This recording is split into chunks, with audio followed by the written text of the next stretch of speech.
Season 9, Adventure number 5. The first one in Behind Infernal Lines series of adventures. And let's start by character intros. So Leo, I think, is the only person who came directly from 4 to 5. All the rest of you are new. So we'll start with Dan. Go ahead, Dan. They call me the Water-Deep Double Crosser, the Bane of the Thunderbolt, previously known as Gorthok, and Julia's true love. My name is actually Daniel Gerzoni, but only my mother gets to call me Daniel, so Dan will do for you. The Zentarum relocated me from the quiet town of Phandalin to this mess. Baldur's Gate, they said. More like Baldur's Hate. I already hate it here. But I'd be a liar if I didn't say I didn't do my research on the Hells, because Dan Gazzoni always has a plan. Dan is a Wood Elf Inquisitive Rogue 7. Glory. I'm Glory. I'm searching across the lands of Faerun for whoever is responsible for the death of my brother, the too on-the-nose named Sorrow. He was torn apart by undead, and anywhere undead rear their ugly faces, I plan to rend them limb. The party responsible might be pretty short, bald, wear a red robe. Yes. If you get my meaning. Hard, your turn.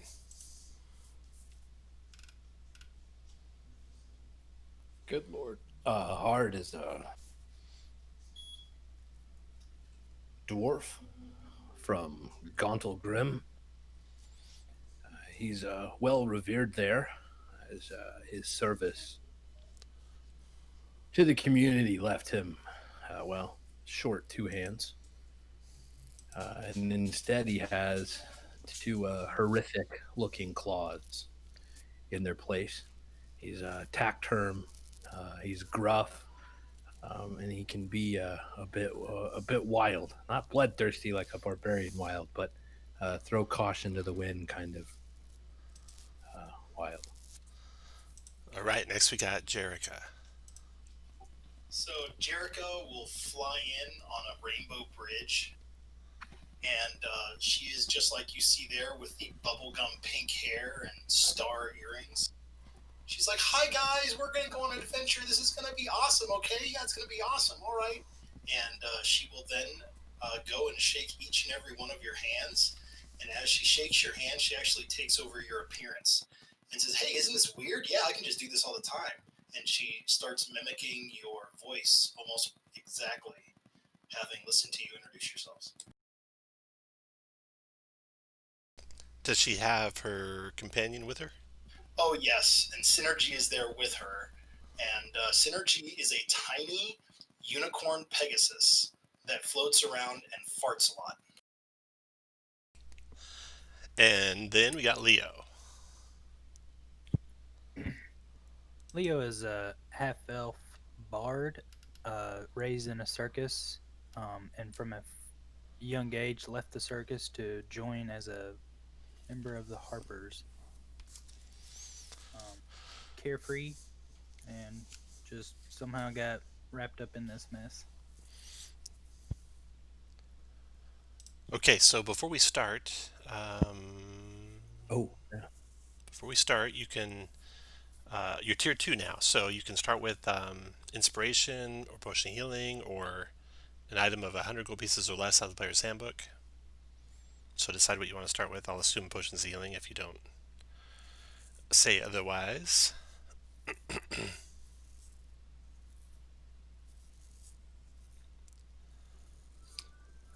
Would this be a good time to see if someone wants to borrow those gauntlets? Yes, if you want to trade any equipment around, be a good time for that. I've got a pair of gauntlets of ogre strength that I can't wear anymore because I don't have hands. So if that would be useful for someone, you can either borrow them or if you'd like, literally just trade them to you at the table and they could be yours permanently. I already have a set. I could sure use a set, sure. Do you want to borrow them? Here's the downside: if you trade them to me, then when I eventually get something that I can use, then you would have them. But if you're just borrowing them, then when I have to get rid of an item, I'm at 3 items, so then they'd be gone. So I don't know if there's an uncommon that you don't want that you could just have these permanent. No, I'd have to borrow them. I borrow away. Okay. So that's going to give Glory an additional +1 to hit and damage for all his attacks. I'll fix his character sheet to the 18 strength, or actually it's 19 strength, right? 19, yes. 19, but it's still the same as 18. Yeah. Okay, It so doesn't 19. affect much other than like maybe jump feet. Right. And then it's going to be +7 to hit with your longsword and +6 to damage with your longsword. So that's updated. And javelin as well, +8. Actually, longsword's +1, so it's a little bit higher.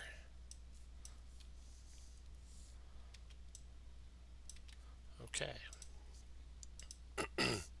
Should be good to go. So that's the starting stuff to take care of. Let me see if there's anything else. I think that's it. Okay. So, background. You'd all heard of the disappearance of the city of Elturel. Some of you even witnessed it and were there when it started. That was Leo, I think. You had found out through your adventures in Baldur's Gate that it had been pulled down into Avernus, the first level of hell. And a group of Elturgardian refugees discovered that one of their number is an unusual girl named Dara.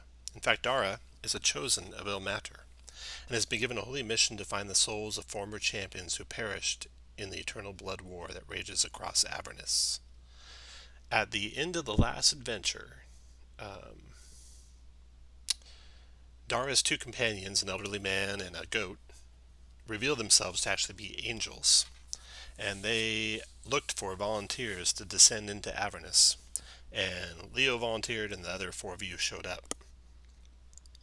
The angels were helped by an individual named Phi Chin, who is a merchant who traverses the plains, and he was able to take you into Avernus.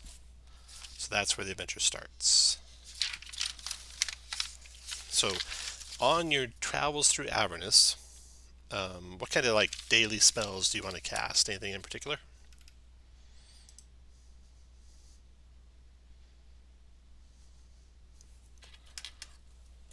Armor, mage armor, anything like that? Well, let's go with aid, shall we? Yeah, that's a good one. Oh, you guys have a lot of healers, so you should all jot this down. This way you don't have to ask during the game. Hit points maximum. Dan is 52. Glory is 39. Hard is 84. Jesus. Jerica is 59. And Leo is 38. That way, if you see the bar at half, you can kind of judge how many hit points they have and if you want to do any healing on them. Jerica's a crappy healer. You got a lot of crappy healers. You got Leo's crappy healer, Jerica's crappy healer, Glory's crappy healer, and that's it. I guess Hard and Dan can't really heal. So, how much time do we really have at the beginning of the day, Tom? Is this like standard stuff, or is this like I get to laze around and go to brunch kind of thing? It'll be kind of early in the day, like around 9 a.m. Okay, gotcha. So it's whatever you. If I'm in lazy mode, like we're just getting to go to brunch at like 11 or something, then I take a short rest after casting a few death wards. But, just in that situation. Right. Okay. So Glory, who are you going to hit with aid, and what level are you going to cast that? Well, all I got is at 2, so okay. So I'm going to hit myself hard. Dan, are you ranged? Both. All right, and then Dan. Okay.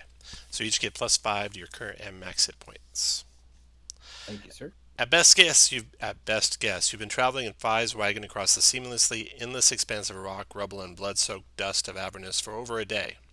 It's day 2 in your journey when the adventure starts. Angry red clouds streaked with lightning swirl overhead, and every so often a meteor lands beyond the horizon with a flash of light and moments later a rumbling report. Dara startles and then settles back down on the driver's bench alongside Phi Chin. There's no night here, but at one point Phi produced a large ruin-covered hourglass filled with reddish sand and suggested you sleep.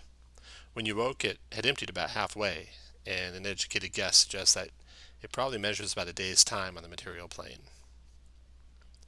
Phi asks you guys to share information about why you're here. He's got some destination in mind that he's leading you to.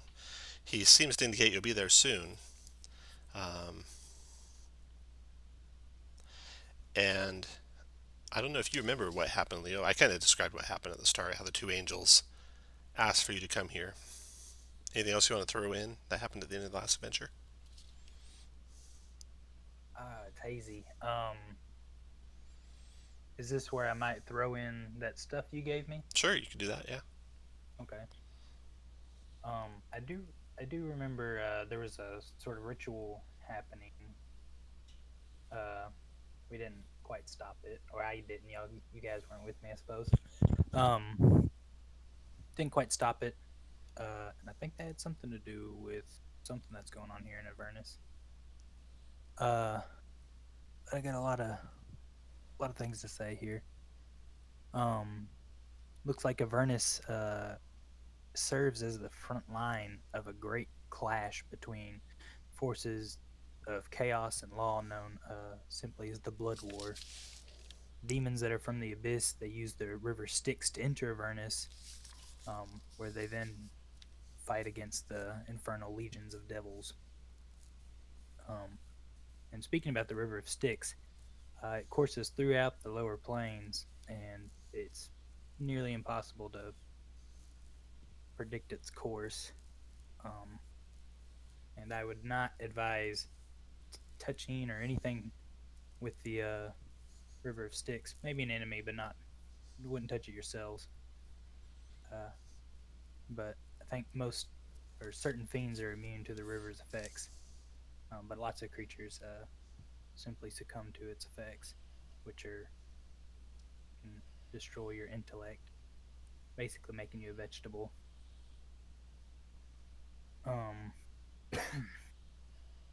Whenever a demon dies, its bloody ichor is what is left behind.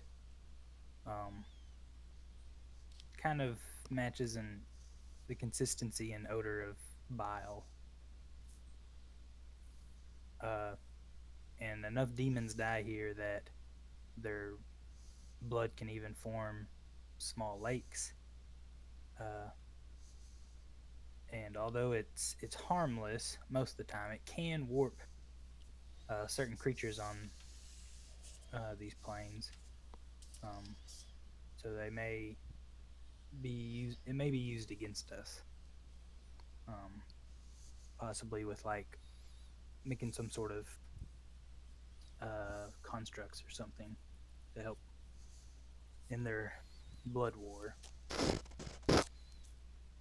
Okay, Leo, you can have inspiration. And one other thing, both Leo and Jerica can give temporary hit points. Leo can do it at the end of every short rest, and Jerica can do it once per long rest. So, do either one of you want to start the day out with temporary hit points to everyone? Well, I swapped a half elf, so I lost that. Oh, okay, so you don't have it, so just Jerica. Okay. No. Yeah, Jericho usually waits until it's an opportune moment since it's only an action. Got it. You got it. Okay.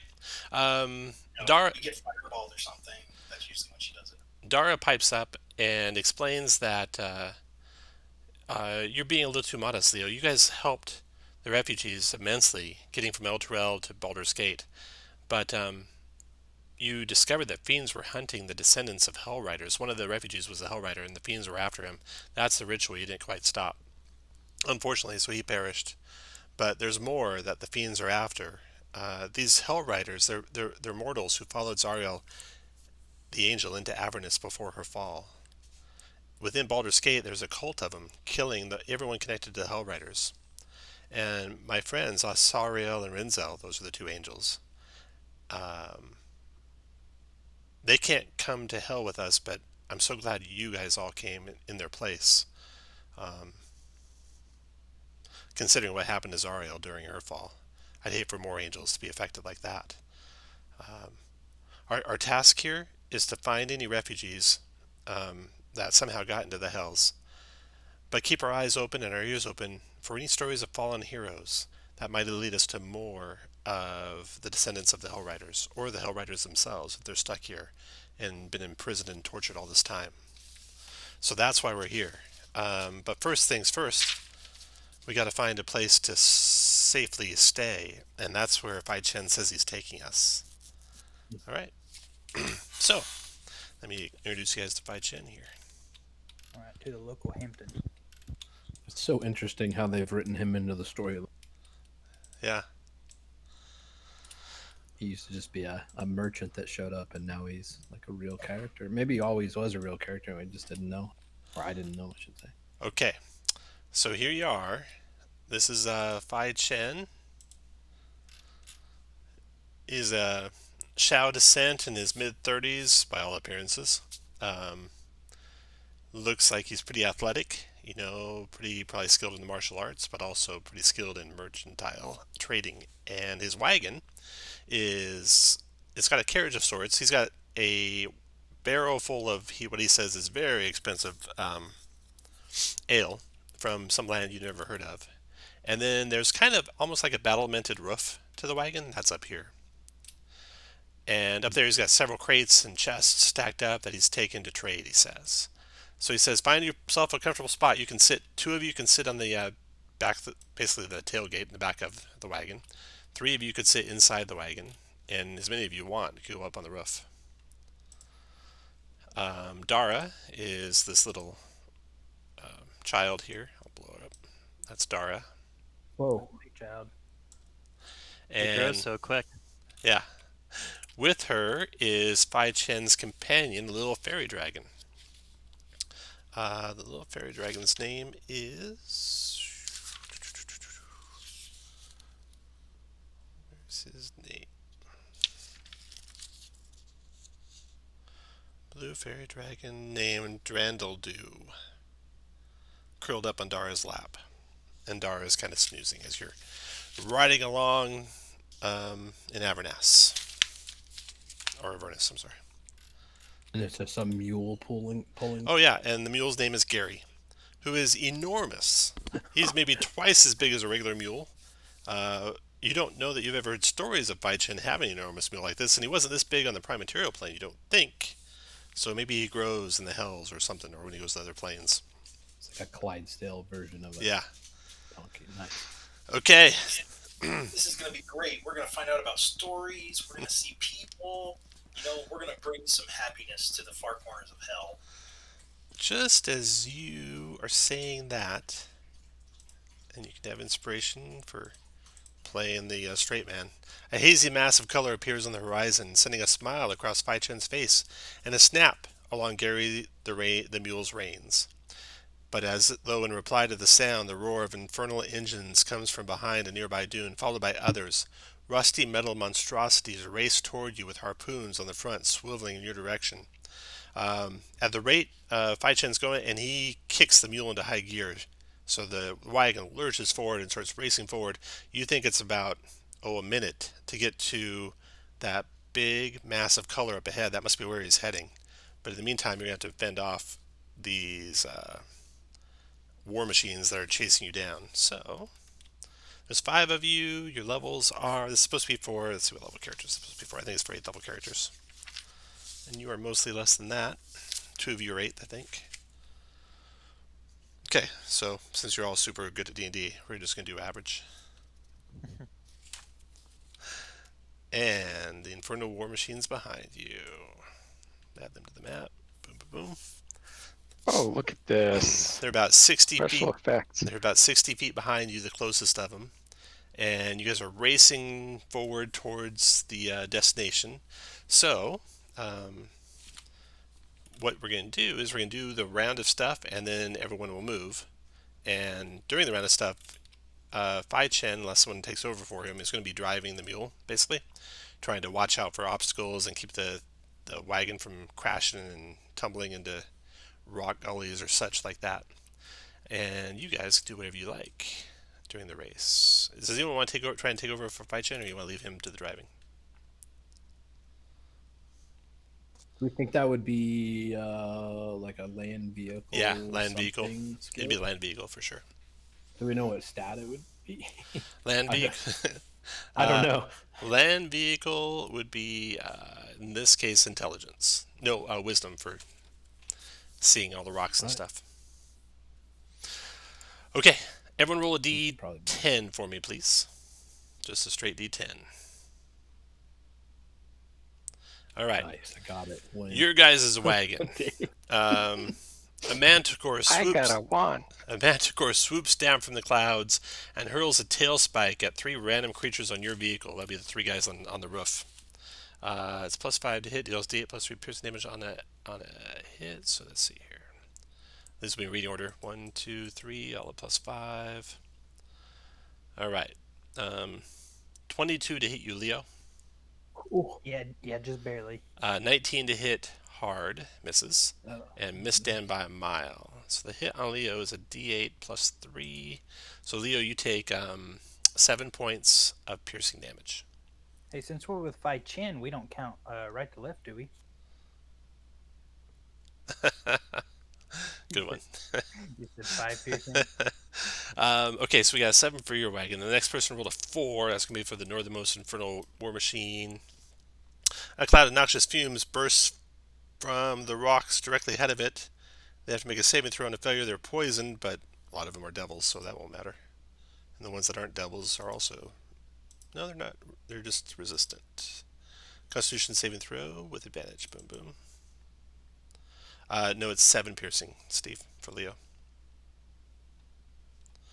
All right, 15 made it, 22 made it, a failure. Okay, so that did nothing to those guys. Next one down was a 4. That was that one.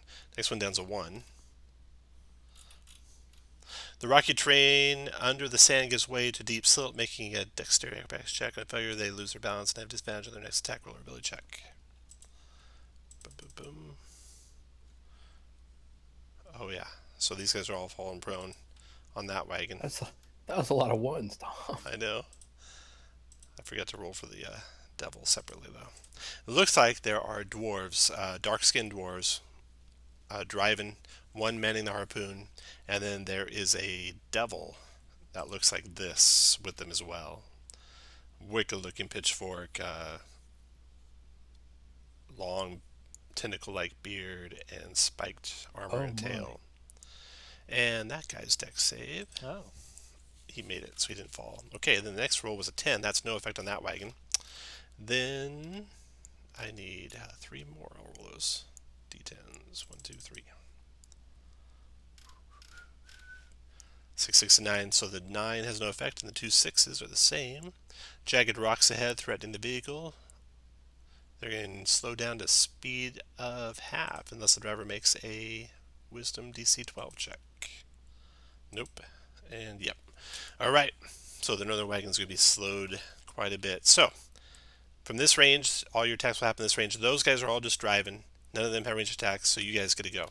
So we'll start by rolling initiative, everyone. Click your token and click the initiative button.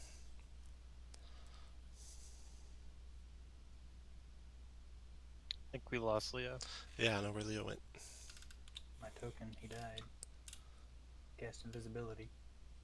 It's a weird blink spell.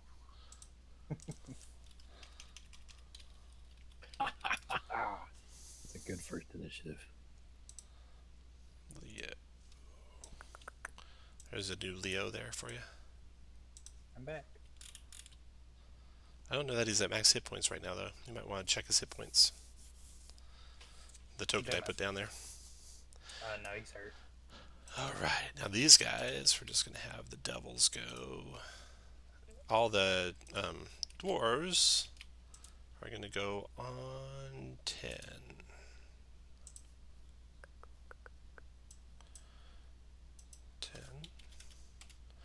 And I'm missing one person's initiative. Who is it? Looks like it's Glory's. Did you roll it, Dave, and is it not working? Apparently it didn't go in there. Okay, I'll fix that real quick. 1, 2, 3, 4. And what did you roll? You rolled a 5.99, which I rolled again. Wow, what are the odds of that? Okay, I got the dwarves in there, and then the devils. They'll all get their own. Tom, do you want Synergy to go on her own? Go with you on Synergy. No problem. Right after your action.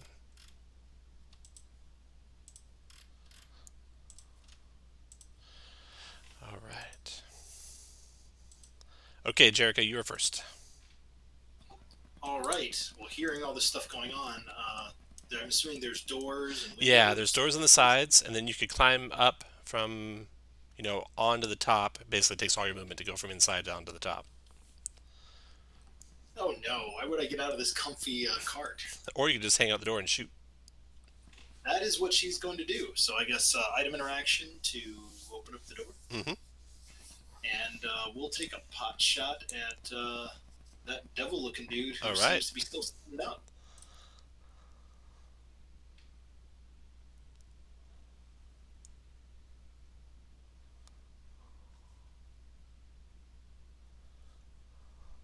I always love how you abbreviate things, Tom.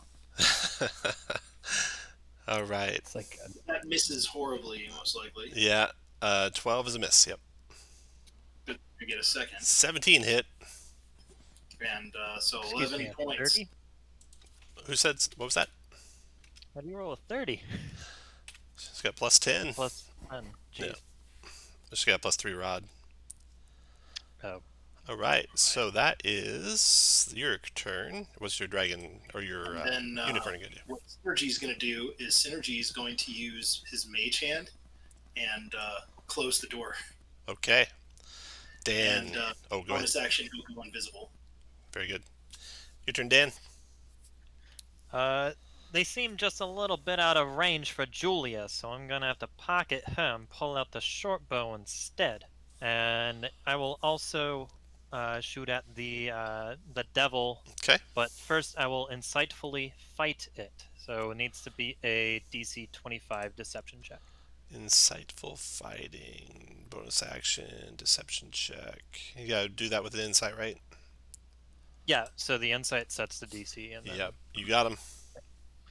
Okay, and I will crawl up and shoot the short bow for a big wide 9. Miss. After Dan, the devils are just riding. Leo, your turn. All right, so the devil is the one that's driving. No, the dwarf in front is driving. The dwarf in back is on a turret, and the devils is just riding along. Okay. And do those turrets only face backwards, or do they spin around towards us?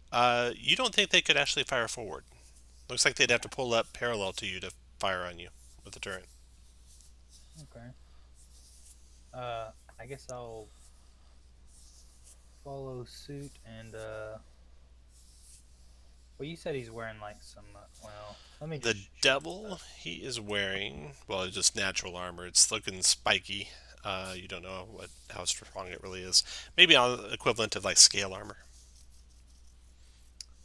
Okay. I'll try a shot with my crossbow. Okay. All right. 16 connects to an 8 points of magical. Is that magical crossbow?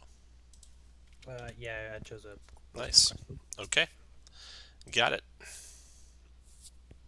And then you know what? I'll inspire Dan. All right, Dan. Put a little Nike wing on you for remind you of Sweet. inspiration. Glory, your turn. All right, I'm gonna pitch a couple of javelins at the closest Drugar. Okay. Hit. And I think I'm a And miss. So 9 points damage. Okay. After your turn is hard. Ooh, You can well, jump up on top of those barrels. It's just difficult terrain is all. The barrels and the right, chests. Any of them not that valuable? Art has nothing. Oh, yeah. Not only does he not have anything to throw, he doesn't really have the ability to throw things like javelins, which is problematic. Yeah, you can make yeah. that call if you want to start throwing Phi Chin stuff off his wagon. We'll see how that goes. I don't think that's a good idea. How about what if I want to get from down there? If I want to hop down here, so maybe Yeah, I just can takes your movement. attack stuff as it goes by. Yeah, that just takes your movement. You're good. All right, I'll do that. Okay. And for the time, how far away are they? Are They're about 60 feet away, just where I have them shown. They're closing 60 though. They're feet? faster than you guys by quite a bit. Right. Do I think they're going to get here this turn? Not this or round, no. Probably one more turn. Not quite. All right, then I will dodge, and I'll. Okay. Dodging it is. Okay, so the end of that round, they're going to close. Let's see.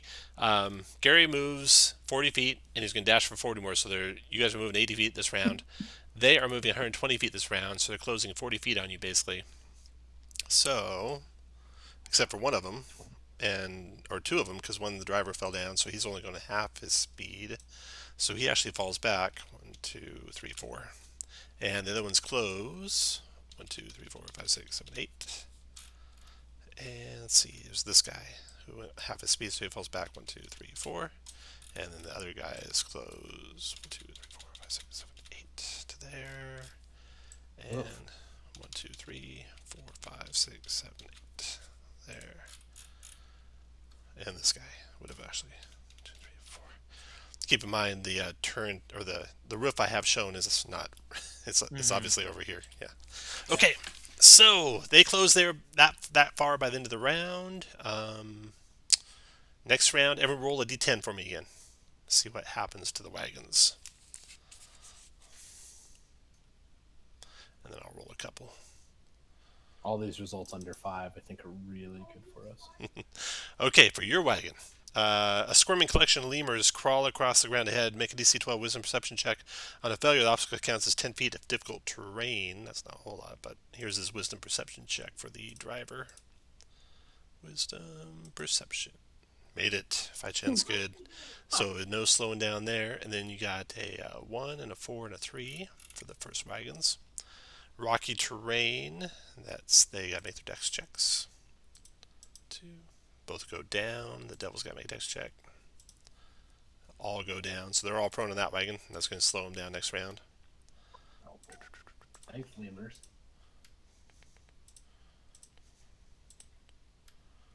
Okay, and then 4 is clouded noxious fumes, but they're mostly immune. They stood up too. Series of con saves. Boom, boom. 10 and 13. That first Duergar failed.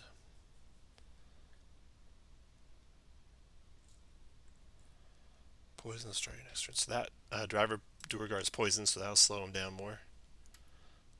As he's retching over the edge of the war machine. Just use the bloody symbol for that. Okay, and then we got 3, 4, and 2. So 3 is lemurs on the front of that guy, so the driver's got a wisdom check to make. Which he makes, so he's going full speed. Top one's going half speed, full speed, full speed. 2. Beagle hits an awkward bump and begins to tilt. Dex check, or knocked prone, so these guys all have to make dex checks. The driver not get knocked prone. I'll slow him down. Double dex check. Made it.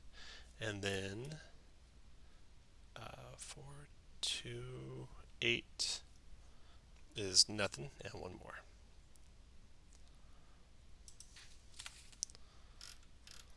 Uh, 6 is Jagged Rocks. DC 12 land vehicle check. Wisdom 12. So they're going to be slowed. Okay. Alright, one slowed one. Everyone else is either half or full. And Jerica, what do you want to do? You can see those ones closest to you if you hang your head out the door. Yep. What's your call on making squares diagonals, Tom? For the range will be 1.5 every other one for range or area of effect. But for movement, it's just 1 and 1 and 1. Okay, but for area effect, so I wouldn't be able to get 2 of these guys with a 30-foot cube. Right, no. And yeah, that is correct. All right. Okay, then she's just going to poke her head out of this side and we will shoot at this guy over here.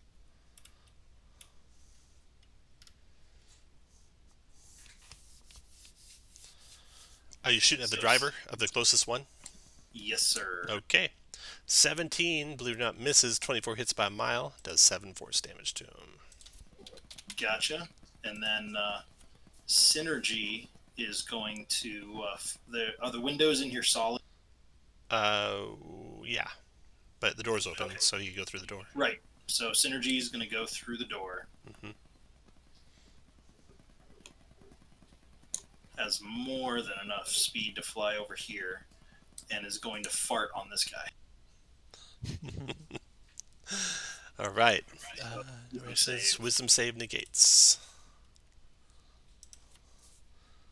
You got him. Excellent. So we'll find out what happens. Start of his next Start of turn. his turn. Okay. And then she's invisible still, and we'll finish up her move. And After Jerica is Dan. Well, it appears that some of these cars have entered the Dan zone. I'm working on it. Does it look like the front Druger is like the driver? Yeah, the front Okay. driver is the driver. I'll shift my insightful fighting to that one. Okay. So I need to make another. Okay. Don't move me there. Oh no. So DC 9 deception check. 9. Wisdom, insight. Nope.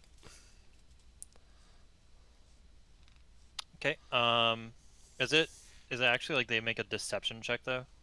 It's my insight versus their deception. Oh, their deception. Okay. Charisma's deception, right? Oh, you made it. Oh, neat. And I will pull out Julia, whisper sweet words to her, and let him have it. Does a 20 hit? Yeah. For 17. 17. Got it. Okay. Such a cool way to get sneak attack damage. After Oh, Dan. Yeah. Bearded Devils rolling along for the ride. Leo, your turn. Oh, and Dan, you would have had to move up to there to see him. Yeah. Because they're over this edge of the wagon. Oh, that's fair. I'll see if I can't peer over and finish off that Beauregard driver. I'm going to do something here. I'm going to move you guys down to there. Might make more sense for you. Okay. 14 glances off his armor. Bearded Devil will go along ride. Glory, your turn. 2 more javelins at the lead. Drugar. Ooh. Hit and hit. First one dropped the lead. Who do you want to shoot the second one at? Then the second Drugar in that. That one. Okay, that's 8 damage to him. Okay, after you, Hard, your turn. Does it look like these cars are super attackable? Like if I hit them, I could actually damage them, or Yeah, are yeah, they you far could actually too inflict metal? damage. You could actually inflict damage on them. I mean, it's gonna be hard. They'll have like probably a damage threshold that you have to go over. Right, I'm gonna have to do a bunch of damage. Yeah. You know what I'm gonna do? I am fully expecting that devil-looking thing to jump on here, so I'd like to ready a shove if that's possible. It's possible. Okay. So movement for the end of that round. So this wagon up here is going to fall back because the drivers have to get up. So 1, 2, 3, 4. This wagon's going to fall back because the driver's blind now. 1, 2, 3, 4. This wagon falls back because they got to replace the driver. 1, 2, 3, 4. This wagon, the driver fell prone. 1, 2, 3, 4. And this. And what does he do? He roll a 3. Yeah, this bottom one here, they instead of closing 8 squares, they only close 6 squares. But it's still pretty good. 1, 2, 3, 4, 5, 6, and then this guy closes 8. 1, 2, 3, 4, 5, 6, 7, 8 to there. All right. Closing all the round. That's into that round. Next round. Everyone roll a d10 for me, please. So, Tom, with him moving in a random direction, would he get off the vehicle? Will he get off the vehicle? Oh, maybe. We'll see in a second here. I don't remember if he was before or after synergy. He'd be after synergy. Okay, so let's do his. Did you do your roll for him? So yeah, he got a 3. That's when you set up the macro. Got it. 3. 11 wisdom So he does saves. a 1 to 4, which is he has no bonus action or action and moves in a random direction. Gotcha. Okay, that was this one right here. So if he's moving straight, I'm going to roll d8 starting with north up. If he goes straight forward or straight back, he's blocked. Otherwise, he'll probably be dropping off the wagon. So d8.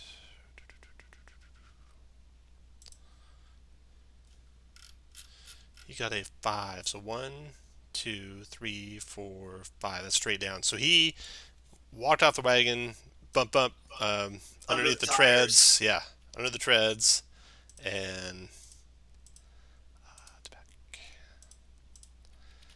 was left behind in the dirt over there. There we go. Okay. At least, see, that thing moved a good. There. He's like that far back from you guys. And so that one wouldn't move at all, or would somebody else grab the wheel? Someone else grabbed the wheel, yeah. So those, Okay. they only moved half. And then everyone's unblinded. Okay. Jericho, your turn. All right. You think you got, Jericho. let's see, that was 2 full rounds. You think you got 6 to go to get there. Or if they all fall back like you just made that one fall back, then you'll get there sooner. All right. Jericho's going to come to the other side, open that one up, and seeing a nice grouping over here, she's going to say, "Let's all be friends and it's a dance party." And she will cast. Oh God, I'm forgetting what's called. Hypnotic pattern. Dance party. Can put that where you want to center it. There you go. All right, get those 2 wagons. Boom. Nice. DC 18. I'll do the dwarves in reading order here. They gotta make what kind of saves? A wisdom, is it? It is a wisdom save. Okay, here we go. 1, 2, 3. All the dwarves are hypnotized. They're dancing. And the devils, wisdom saves. 1, made it. 2, made it. Okay. Made it. Devils. Aw. The devils are not affected. Oh, Tom. I just noticed. I forgot to give her when I leveled her to 8 a ASI, so her save should be 19 because I have a 20 charisma.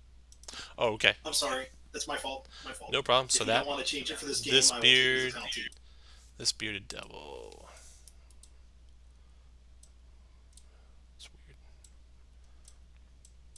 There we go. He is hypnotized. And then There we go. Synergy will first see if she reaches. Synergy does not recharge. So Synergy is just going to come back into here and use Mage Hand to shut the other door. All right, Dan, your turn. Dan's gonna peer over the starboard side, if starboard is a reference for vehicles, not boats, and insightful fighting that Drugar Okay. He for tries a to, big DC 23, he tries to deceive you. Nope, you got him. and Julia's gonna. I will use a bardic inspiration on that. Is it a extra D8 or? It's gonna be a D8. Yeah, Leo, you could roll it if you're ready, So 12. or you have advantage. Oh, you get a sneak attack even though you don't have advantage. That 12's a miss. Okay, after Dan, beard. Leo, your turn. All right, I will move towards. Oh, we didn't do the rolls for these guys. Okay, roll D10s, everyone.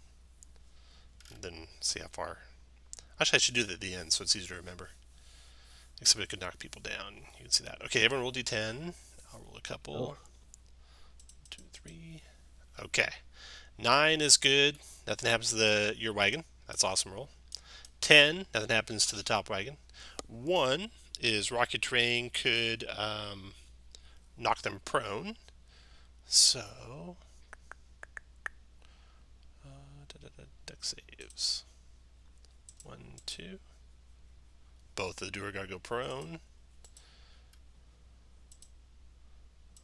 So that's going to be slow, that wagon again. And the devil, deck save. He goes prone. Okay, the next wagon also got a 1. Deck save for the driver. It's not even a hard deck save, and they can't make it at all. And the devil, deck save. He goes down. Okay, and then we got a 9, which is nothing for the next wagon. Then we got a 3 and a 2. 3 is Lemur's DC 12 Wisdom Perception check for the driver who's hypnotized. So they're slowed anyway, it doesn't matter. And then this one up here got a 2, which is Awkward Bump. Deck save for everyone. Boom, boom. Down go both Duergar. And the devil. Made it. Okay, Leo, go ahead. Okay. You said it looks like they're all falling behind us now. The northern one had nothing happen to it, and they all would have stood up at the start of the round or during their turn during the round. So it's going to start catching up. In fact, it might even get to you. All the rest of them are either hypnotized or the driver fell prone. So they should all fall back a little bit this round, except for that one to the north. All right. They're pretty far away. I don't reach them. That's where I would be, right? I'd be just 60 feet. Mm-hmm. Yep. All right. Let me throw a Dissonant Whispers on that driver Duergar. All right.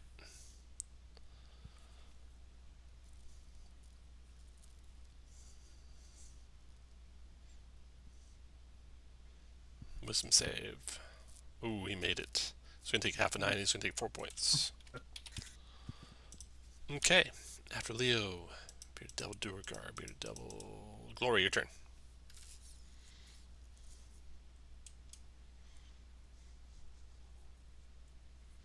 Javelins. The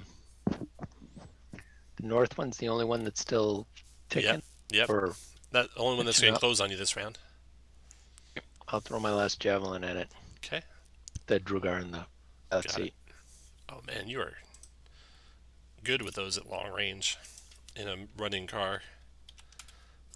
Got it. After Glory, Hard, your turn.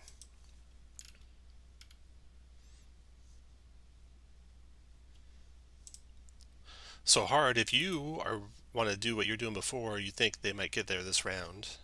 Cool. Yeah, I'll keep. That's all he can do. So Okay. he's gonna keep doing it. Okay, so at the end of the round, they're going to fall back. 1, 2, 3, 4. And these guys will fall back. 1, 2, 3, 4. Oops. 1, 2, 3, 4. 1, 2, 3, 4. And these guys, 1, 2, 3, 4. They don't fall back much, even when they fall back. And this guy's going to gain 8. 1, 2, 3, 4, 5, 6, 7, 8. All right. So those guys, you could like leap between the vehicles now, but they didn't make it this round. Next round, though, you're still ready to hard. Next round. Okay, so let's start next round. Everyone roll a d10. Let's see what happens to these guys. Sorry, everybody.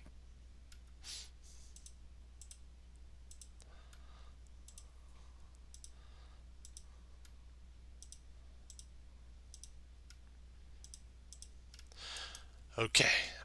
Lead vehicle, rocky terrain under the sand, gives way to deep silt. Make an acrobatics check. Okay, everyone make a DC 12 Dex acrobatics check. If you fail your check, mark yourself prone. Then we got an 8, which does nothing. Another 8, which does nothing. So the first 2 wagons are nothing. And then we got a 2, which is a dex check again. These guys, boom, made it that time, and dex check. Boom, both of those guys made it, and then I need 3 more. 1, 2, 3, 3, 4, and 3. Perception and poison. 3, 4, and 3. Wisdom, perception. Made it. Wisdom, perception. Made it, and then the poison saves. Made it. All right. So the hypnotized guys are still going to be falling back, but everyone else is moving forward. So you have a bunch of guys join you this next round. Okay. Now, Jerica, you are first. You got one wagon adjacent, where you could actually move on to it with some movement. It's not really her thing. She will move up just to get a clear shot. We'll go on that gentleman there. Or actually, those guys up top want to deal with those guys. She'll poke on this side and she'll go after that driver. Okay.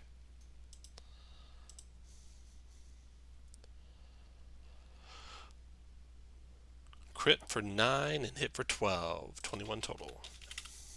Feels so wrong. Jerica's done. Dragon.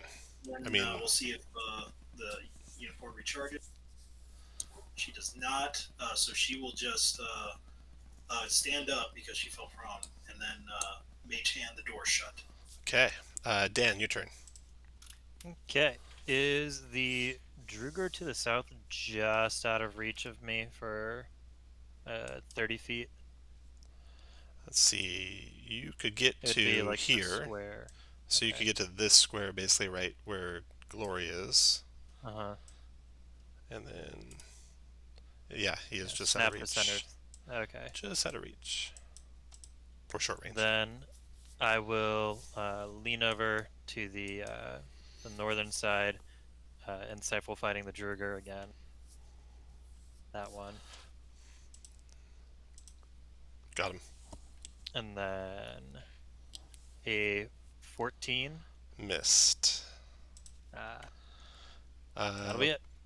Okay, that bearded devil comes to here. Triggering you ready to action hard. All right. Here is an interesting thing, Tom. I'm prone, so I'd normally have disadvantage on attacks. Mhm. But this is a shove, so it's just a athletics Uh-huh. check. So I'll give you disadvantage on the athletics check. You're happy to give me. I'm happy to do that, yeah. On the athletics check. All right. If you're wondering if I'd be happy to or not. No, that sounds fair to me. So yeah, real. It's got to be good to at a 9 with his strength check. Got him. Uh-oh. Got him. You knock him down into the dirt. Let's see. So he was here. He had to go 1, 2, 3, 4, 5, 6 to here. Then he ends up prone there. 7, 8, 9 to stand up. 10, 11 to grab onto the wheel. So he tries to clamber back on board, but he doesn't get any attacks in at all. He's done. Leo, your turn. All right. I'm gonna try my dissonant whispers on the south one again. The south one, okay. Psychic, wisdom save, DC 15. Made it again. Takes 4, though. Okay, I'm ignoring it now. After Leo, got Devil's waiting, Duergar waiting. Glory, your turn.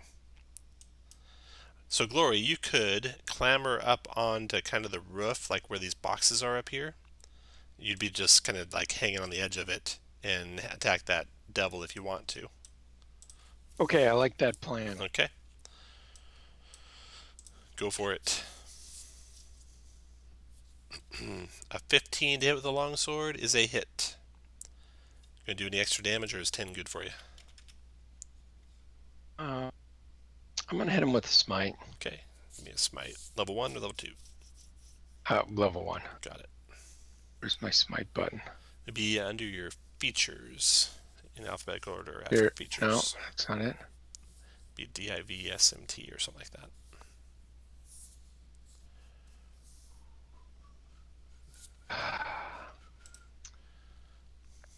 if you see your attack and you lay on hands, it's just the one to the left of lay on hands. Oh, there it is. There it is. Sorry about that. All right, so that's 9 radiant plus 5 more because he's a fiend, so 14 more on top of the 10 you did, so 24 points of damage to that guy.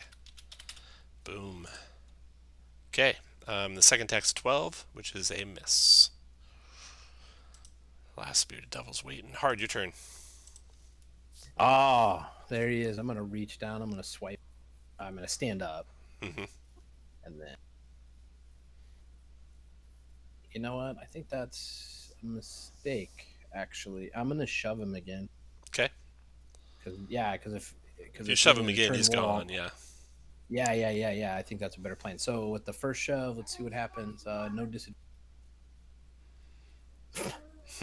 I got a 9. Gotta beat a 9. Okay, here comes his strength check. He holds on. All right, I'm gonna try once more with my second attack. Good lord. 13 versus a 9. Got him. Yeah. All right. Hard dolphin. 1, 2, 3, 4, 5, 6, 7, 8. He's that far away. These guys go 1, 2, 3, 4, 5, 6, 7, 8. All right, so they're pulled up beside you, so now they can start shooting with their turret. These guys back here start catching up. 1, 2, 3, 4, 5, 6, 7, 8. These guys here. 1, 2, 3, 4, 5, 6, 7, 8. Running over their friend there.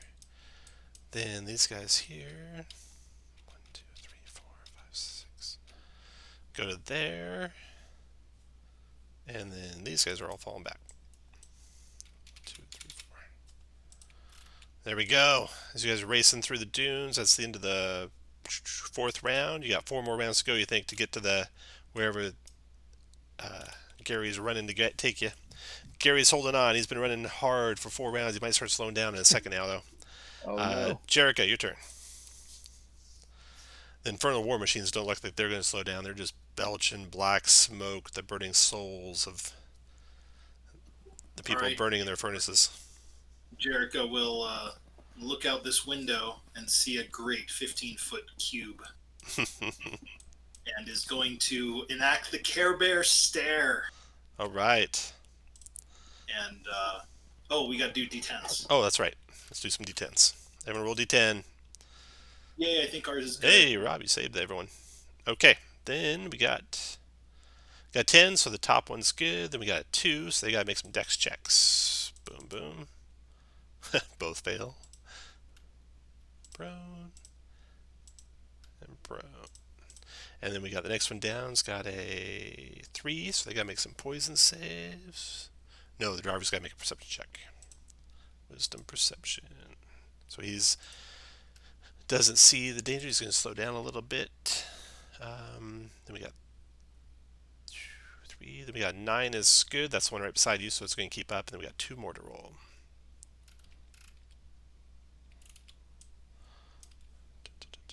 D10s. 1, 2. 4 is going to be noxious fumes. That's poison. So con save for poison. Made it. And the devil's immune. Okay. Alright. That's it. Do I need to take anything off anyone? They're all still hypnotized. He's going to be slowed. Otherwise, they're all good. These guys that are prone are prone. Okay. Jericho, go ahead. Care Bear stare. Click that button for me. Remind me what I need to do there. 15 con save? Didn't he get It should or be, 16, 16, right? I don't know why it's a 15. It should be a 19. I think it should be 16. It's warlock. It's the warlock save. Yeah, but it's not a warlock spell. I think the rod only affects your warlock spells, not your warlock spell. These saving throw bonuses. Okay. I think it says warlock spell spells. save DC. I think it says warlock. It says the spell save DC of your warlock spells. I think that's the key there. It's of your warlock spells, not of your other warlock powers. No problem. Okay, All right. let's see. So 16 con 16. save. Con, boom, boom.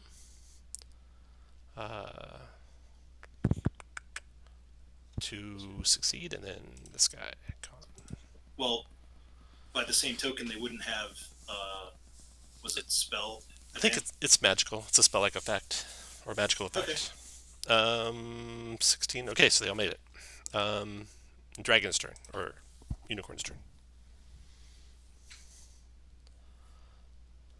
Okay, we'll see if she does anything. I don't think Duergar. They do have saber spells, solutions, charms. Duergar, you're right. Duergar is only spells, not magical effects. So yeah, I got one blind. You got one. It'd be the driver. The driver's blinded. Okay, the synergy got it back. Okay. She's going to go and she's gonna fart on this guy All right. and then fly back in. Wisdom save. I think it's wisdom. Yep. Wisdom. Got him. Awesome. Good job, synergy. Only thing you can do is make a wisdom save to end the effect. Okay. Well, yeah, if they roll a 5 or 6. Yeah. But yeah, okay. All right. After that is Dan. Dan likes a challenge, so he's gonna shoot at the prone Drugar Okay. that is still under his insightful at disadvantage. I don't think you get a sneak attack. You want to fire someone else? Oh, you're right. Then yes, I will just go over here and I will do 2 normal bonus action attack against. And you got the blind guy, so you actually have advantage on those shots. Okay, then 1 and So 13 misses. the 20 hit, 13 missed. Okay. So 23 damage. All right, you kill him. And that's it. Bearded Devil's turn. This guy tries to grab onto the vehicle as it's racing by, climbs up on top of it. Leo, your turn.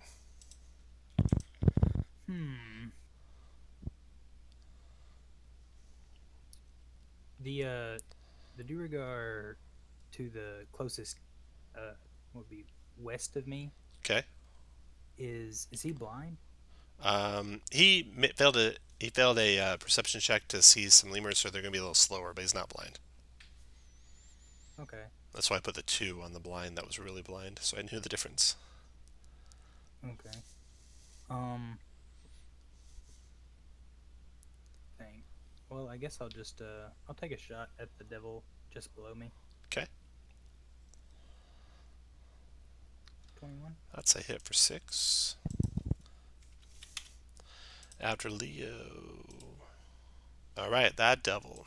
There you go. 1, 2, 3, 4, 5. He climbs up the horn there and lands right here. Hello. And he'll multi-attack with his glaive and beard. Glaive onto Leo. Fuck. 13's a miss, I think, on Leo. Yeah, that'll miss. And then the beard is a 9, missed also. He's done. Duergars are going. We got one who is prone, stands back up, and fires his harpoon. He's going to fire his harpoon at Glory, who's hanging over the edge there, attacking the devil. He is at +5 to hit with the harpoon. That's a 20, Glory. Does that hit you? It does. D8 +3 piercing. The 3's not built in here, so that's 9 piercing. 9 piercing to Glory.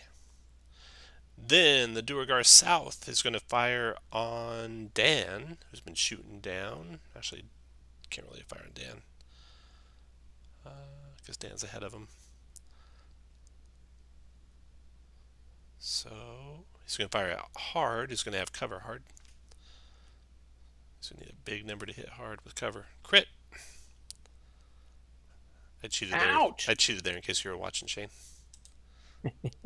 13 +3, so 16 points of piercing damage to heart. Oof. And that was Okay. one of those giant ballista things? One of the harpoons, yeah. So that's stuck in me now? I guess. Pinned to the wagon? Beard's done. This beard is... There's only that one beard that could get to you. Okay. Glory, your turn. So you got one right behind you there, Glory. Just where I want him. Ooh, that hit by a mile. Any extra sugar on that? Yeah, let's give him a smite. I know where the button is now. Level 1. 28 plus Now you 5 have is to use it. 33 damage. Wow. Got it. And then one more attack. That doesn't look like a hit to me. 14 hit. Want to throw any extra on there? No. 14 for 13 killed him. And Hard, your turn. All right, the thing upstairs is dead. So the idea is, if I jump over to this car over here, like if just hypothetically, like over and attack that guy, I've got to get back over to the wagon by the end of the turn, or risk getting left behind. Right. All right. And what kind of movement does it take me to get over there? Let's see. Probably You're more. there, so it's 1, then 2, 3, 4, 5 to there. 5. Okay, so that's not gonna work. Let me see. Yeah, I'm gonna ready a shove again. I think that's the best thing. Okay. He fell back. They fell back. This guy's got to get to the driver's position, but he's going to fall back in the meantime. 1, 2, 3, 4. And then these guys are continue to fall back. 1, 2, 3, 4. These guys are moving full speed. 2, 3, 4, 5, 6, 7, 8. Trying to catch up. There we go. That's the end of round 5. And now, poor Gary has hit his limit. He's going to be only moving 40 feet a turn. Around 6, 7, and 8. And you got to make these next 3 rounds to get out of this. Does it look like maybe he's exhausted? Yeah. So maybe someone could fix that? A greater restoration could fix that, yeah. Yeah, okay, cool. I can't. Hard can't, but maybe my better... Come on, Gary, you prepare. can do it. D10s, everyone. Oh, good roll for the group. Then we got a 4, a 1, and a 3, and a 4. So 4 is poison. We'll do those first. Let me roll the other 2 guys. D10. Boom, boom. Oh, lots of 4s. Okay. So 4 on the top one. Got some con saves with advantage. Made it. Made it. Another 4 on the 4th one. Poison is no good. So the guy that just took over the driver position is poisoned this round, so he's going to be slowed down a little bit. And then the last 4, these guys are hypnotized anyway, so it won't matter much. They both made their saves. Okay, then we got some 1s. The 1s are Rocky Train, 12 acrobatics check. That's these guys to the north of you. The driver failed. That's who you wanted to fail. And then we got a 3, which is Squirming Collection Lemurs. That's a perception check for the lead driver. He failed the last time. See if he runs into some more lemurs. No, he made it this time, so I can take that off of him. And then we got a 2. 2 is DC 10 Dex check. So the driver, he goes prone. And the double Dex is good. Okay. So that's that for that round. Jericho, your turn. So it looks like both the wagons that are adjacent are going to fall behind, but the 2 to the north are going to catch up. And actually, even the ones that are adjacent are going to fall behind much because Gary's slowed down so much. Yep. Well, that dude's prone, so Jericho's going to try to deal with this guy sticking out her side. Okay.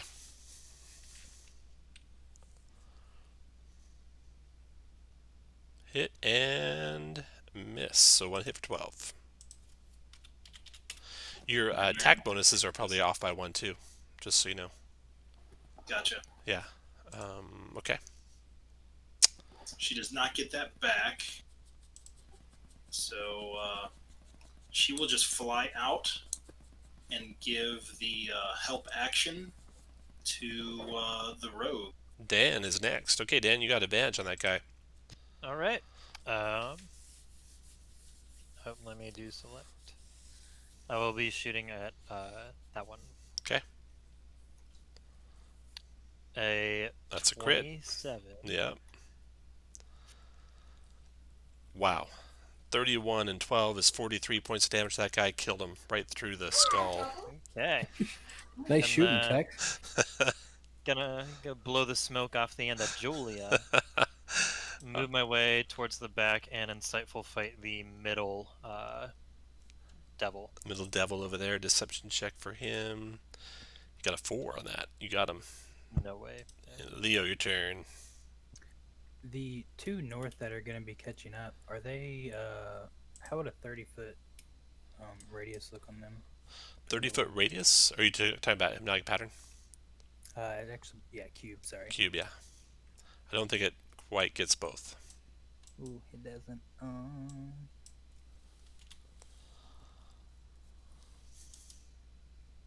Okay.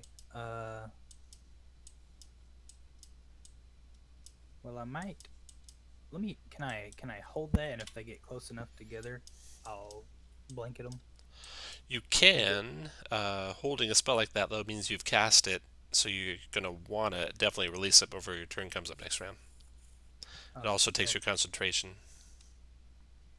So you can't ready a spell without actually having cast the spell. You want to do it?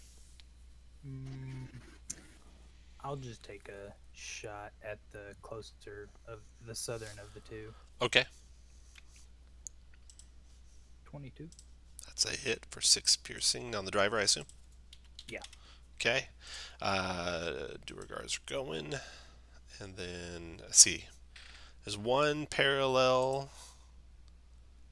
Not even quite. Not quite parallel. Okay. Glory, your turn.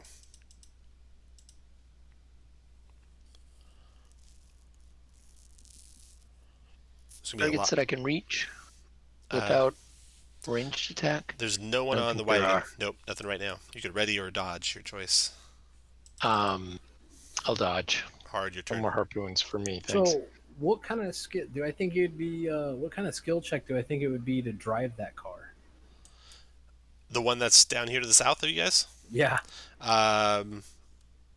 You think you could just do it because you're trained in it, right? Yeah, I'm proficient in land you'd hop vehicles. on in there. I can't not do that, y'all. All right. Holler at someone to jump on. All right. You can use this ballista. Nice. That round. Okay, so since you hopped on, it's not going to come to a complete stop. You can basically move 60 feet. Hard. All right, I'm going to stay with the wagon. The wagon's moving 40, so it only takes you 40 feet to stay with the wagon. You could fall back 20 feet, or you could, yeah. Okay. Yeah, so for right now, I'm just going to stay at the wagon, so Okay. so someone can jump onto this ballista. So these guys, even though they were prone, still keep up easily with the wagon. These guys really keep up. They're getting close 120 minus 40. They can close up to 80 feet, which is 16 squares. So this one, the two devils on it. 1, 2, 3, 4, 5, 6, 7, 8, 9. Comes right up adjacent to you guys. Actually, it doesn't have to come adjacent. It doesn't have any harpoon drivers. That one comes up adjacent to you, and these guys are going to veer out here so they can shoot their harpoons. 1, 2, 3, 4, 5, 6, 7, 8, 9, 10, 11, 12. There we go. Okay, they're all parallel. And then these guys back here are moving now, catching back up at a speed of 60 versus 40, so 4 squares. 1, 2, 3, 4. There we go. That's the end of that round. You got 2 rounds to go to get to safety. Everyone roll a d10, please. Uh-oh. I think we got some danger coming. Did somebody say danger? Okay, so a 6. Jagged rocks loom ahead, threatening the vehicle. Make a DC 12 land vehicle check. On a failure, obstacle reduces speed by half until the end of the turn. Here goes Phi Chin with his wisdom check. Oh no. He only got a 7, so the speed's going to be 20 instead of 40, which means they're going to all be catching up. Then we got a 5 on the northernmost one. A fireball blazes down from the sky. All creatures in the vehicle must make a DC 15 dex saving throw, taking 28 fire damage on failure as half as much on a save. So, don't roll a 5 is what you learned just now. As a meteor smashes into the ground in front of this guy. We got some saving throws. Dex, boom, boom. Duergar Both fail. Both take 28 fire. 28 fire to that guy. And the devil doesn't care. All part of my plan. And then we got 9, 8, and 8. Does nothing to the next 3 guys. And then we got the 2 there that are hypnotized. Boom, boom. 9's nothing. 1 is rocky terrain. Got some deck saves. 1, 2. These Duergar cannot make a deck save. Oh, the driver made it to save their lives.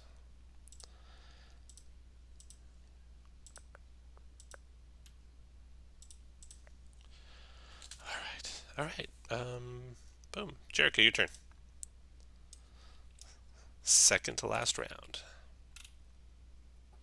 All right, seeing these guys up here, Jerica is going to look out this side, and could I get that hypnotic pattern? You betcha. Spells. 3-foot color. There you go.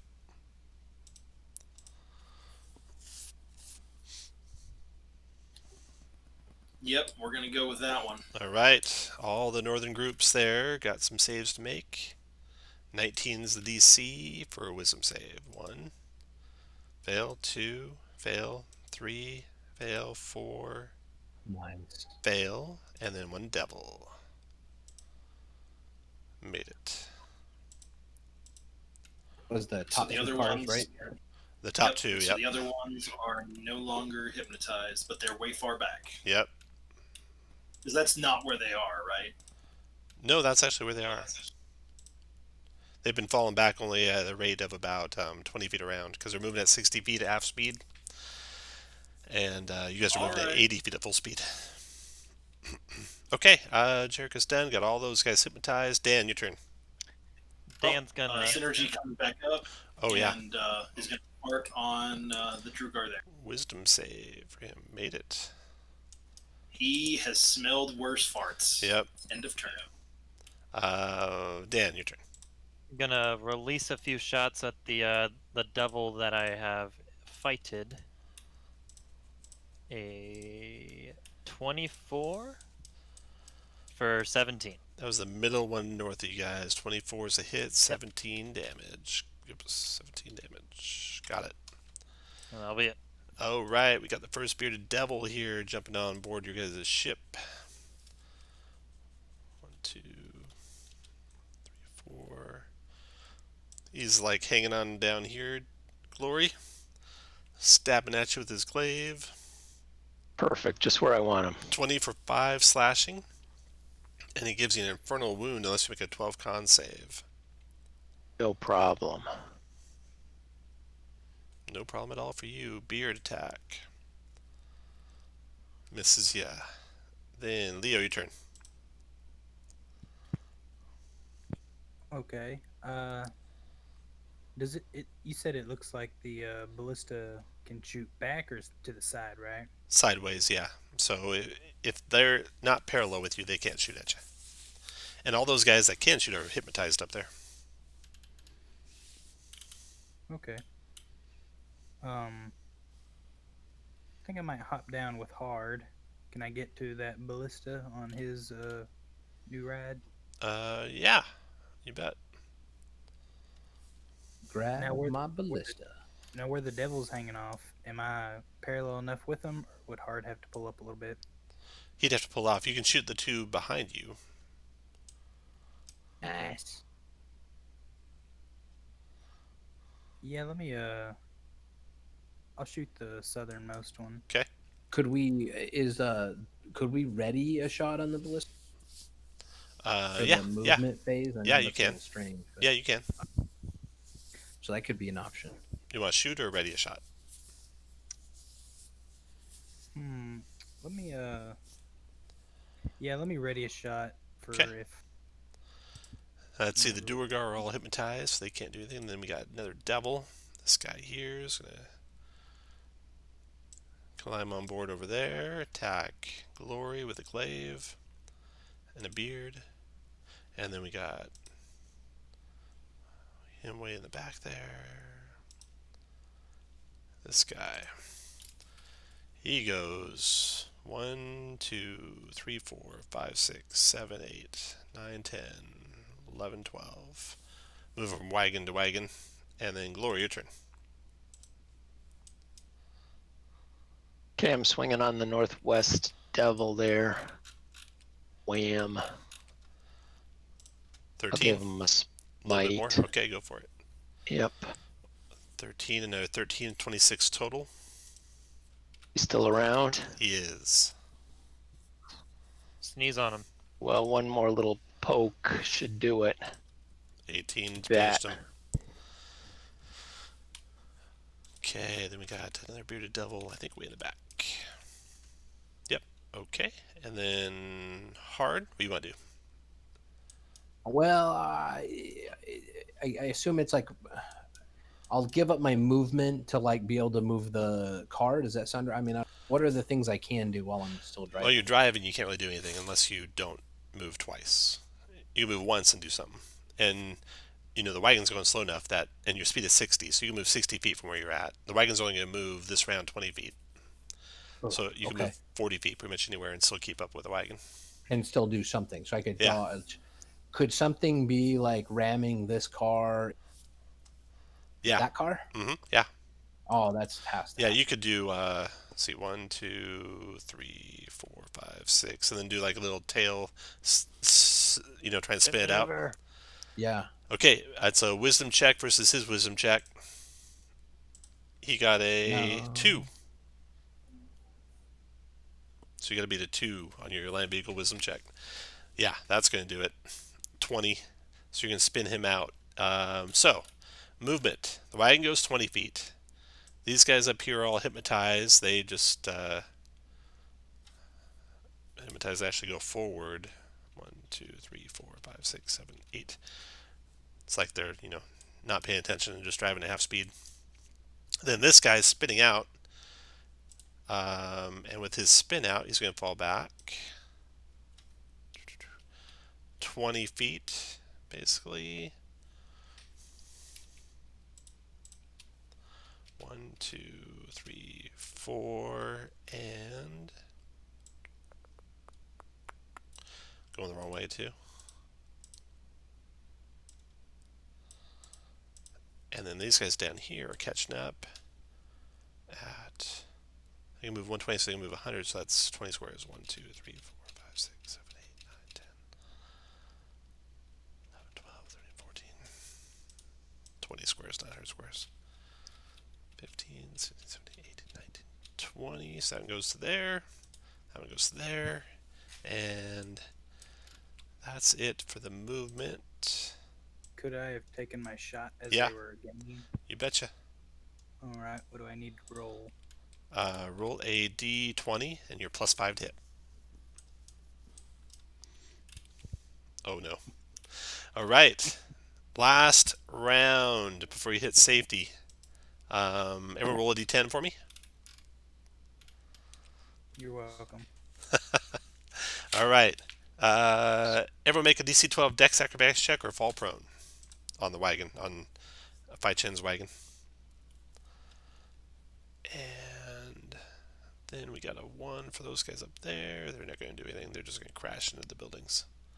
Then these guys back there got a 7, which is a manticore attack. And they're, oh no, that's going to unhypnotize them if it hits them. 1, 2, 3.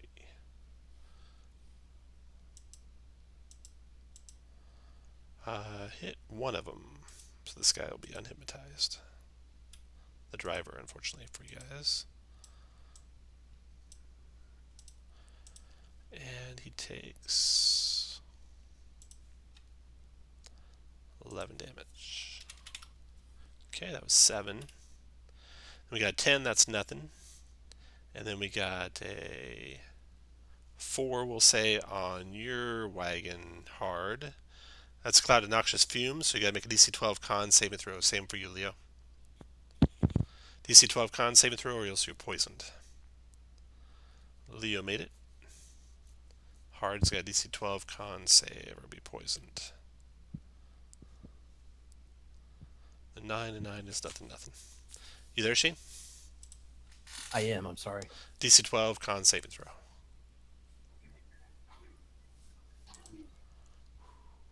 You are good. Okay. So we got hypnotized on the top, except for one. The driver, the second one's not hypnotized anymore. We got devils going the wrong direction, and then all these guys down below can do whatever they like because they weren't affected by a thing. So last round of the fight, Jericho, what do you want to do? Jericho's going to poke her head out and try to hit this unhypnotized one that actually is driving.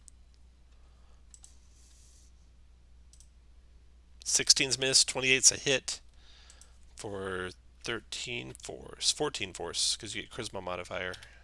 So that should be one higher too. Okay. Let's see what happens with synergy. She gets it back.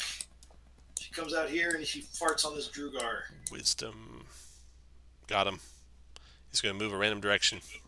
Let's see which way he goes, just for fun. She comes back in, end of turn. He got a 1, so he's going to step off of there and roll underneath those guys. Dan, your turn. Under the tires. Dan's gonna practice his hardcore parkour and hop from box to box, and then shoot a couple at the devil. You got the crossbow expert, so you don't care, do you? No, I don't. All right, So 23 is a hit. 23 for 14. 14, got it. And then Big Leo, 14. your turn. All right, you said this was the last turn. Last turn. All right, I'm just gonna. Doesn't seem like my attacks have been too useful, so I'm gonna change my tune and play a tune and cast Vicious Mockery on the devil that's hanging on the back of the wagon. All right, here's his wisdom saving throw. Got, oh no, it's magic, so his magic resistance protected him. Okay. Well, he's still- Durgar. Those guys are falling back. This guy's gonna fall back. None who can shoot, except for Leo and Hard. So one can fire on Leo and Hard. So one shot on Hard. No. With that D20. I need a 20. Another crit, please. Nope. Alright, and then Durgar, Bearded Devil, up here fighting with Glory. Multi-attacking glaive on Glory. 12 misses, and Beard 19 Glory for 6 piercing. Could I use Yep. cutting words on that? Go for it. Do I just click my Bardic Inspiration? Yeah. Alright, that blocks it. Then we got another Nice, double. thank you. He falls back. Actually, he'll get up onto Gerzoni. Okay, Gerzoni, 11's a miss, and then Beard attack is a 24 for 9 piercing. Okay. You need to make a DC 12 con save, or else you can't regain hit points. Okay. You're good. And I will do the uncanny dodge on the beard damage. So 4. This devil, 1. Gonna leap. He's got 16 strength, so that's no problem. 2, 3, 4. Attacks you hard. Glaive. No. And Oof, Beard. close. Crit. Oh, son of a gun. 6 piercing. 12 con Con. save for poison. With advantage. All right. Alright, no problem. And then Glory, your turn. Appreciating that aid spell. Okay, I'll attack the devil next to me. That's a hit. For 12? And yep. 20 for 8. 8. Alright. That knocks him off. And then the last of the Beards, he's on the way down there, so he's not going to catch up with you guys. Hard, your turn. Last shot of the fight, Hard. Yeah, I'm gonna shove this guy off twice, so then hopefully we can just get right into town. Boom, nice, okay. And that still lets me move Strength. enough to get into town. I think so. He got a 9 for his first strength check. And then 17. Oh. He's off on the first one. Okay.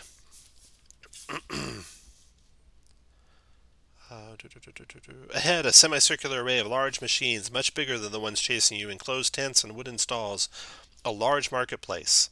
From behind them, a wagon much like Phi Chin speeds out towards your pursuers. Another joins it, then a third, driving off the war machines behind you, as Phi Chin yanks Gary to a dusty halt. Ahead of you, hung above the outer ring of tents, is a sign that says all are welcome, no fighting, no spellcasting, no exceptions. Let me show you what you see up ahead. No spell casting, none, guys. And then we'll take a That's break where as it soon as I says show you what you no. see up here.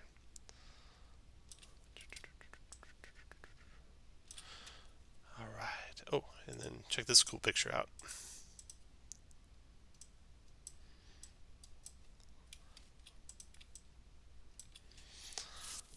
Oh, it's animated. Yeah. What? Yeah. Ooh. Where did that come from? That is really cool. I know. There's an artist. I'll put it on the Oh, damn. on the YouTube. I'll put it artist. He did a whole bunch of these things for Ravenloft. It would have been cool to have his stuff for no Ravenloft. kidding. Yeah, he's got a lot of stuff for Ravenloft, a lot of stuff for Lost Mines of Phandelver. He does Dude, all I'm in these the like. middle of running season 4 for people. So Oh wow, yeah, you definitely got to get his stuff. It's really cool. that's awesome. Okay, so you come to the Emporium where you see. You can hear the constant chatter of both small talk and barter, mixed with the sounds of caged beasts. You hear hammers striking metal far away. All around are a mix of devils and demons and humanoids, and a well-dressed, swarthy man steps out from a motley collection of them to say hi to you guys, and that is what the picture shows, right? Here.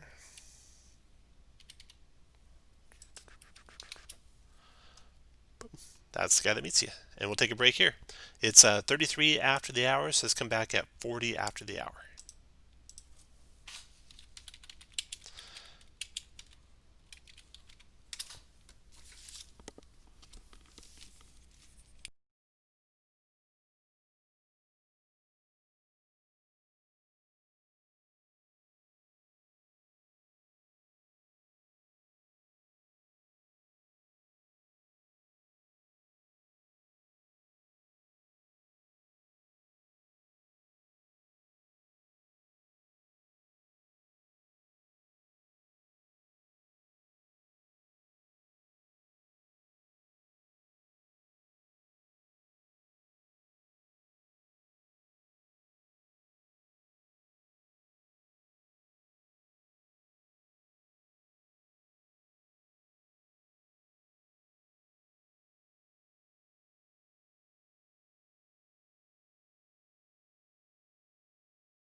That encounter was pretty fun.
Okay, I'm back. Okay. All right, so hard you get inspiration. I already gave it to you for hopping on the war machine. And that artist is James RPG Art. Go check him out. He's got like basically every single Ravenloft chapter, multiple pictures. Lots of them animated like that. Did you put that in the Discord or? Oh, In the chat. I didn't put a link to it. You can just do a search for James's RPG Art. You should be able to find it. I was just looking at it. I popped in the Discord. There you go. Yeah, he's got. Oh yeah, Von Richten's tower is really cool. If you go to my YouTube channel, I replaced the image for all of my DDAL04 adventures with, or actually Curse of Strahd adventures with his images. oh, nice. Yeah. Okay, so Phi Chin and Mahadi. A finely clothed, dusky-skinned man strides up to Phi Chin and stands defiantly in front of him for a long moment, a scowl on his face. Then he grins broadly and slaps the short traitor on the shoulder, finally glancing at the rest of you, and noticeably longer at Dara. He turns back and looks at Phi. You bag of bones. It's been ages. Come, we have much to discuss. He leads you guys through an emporium. It's got a handful of wider avenues lined with tents and stalls. It's crisscrossed with a mesh of ropes and stakes that keep the tents upright. All circled around it are giant war machines. And he's got torches and lanterns all over the place, keeping it brightly lit. There's the constant chatter of small talk and barter everywhere you go. He leads you to a spacious pavilion, which is furnished with decadent food and comfortable furnishings. He sits in a tall, comfortable chair and gestures at a number of cushioned couches, inviting you all to sit. So, he basically takes you all through the marketplace here. And you pass demons, you pass devils, you pass humanoids, and on into his tent. Inside his tent, he's got a sergeant of arms, which is an Aranius devil. A very comely woman is there as well. You suspect not what she appears to be. And when he has you fed and relaxing, you guys can take a short rest now, if you like. Ooh. He starts conversing with you and Phi, asking lots of questions about why you're here. He seems very curious about Dara, his eyes sliding over to her regularly, as though he's aware that she's more than she appears.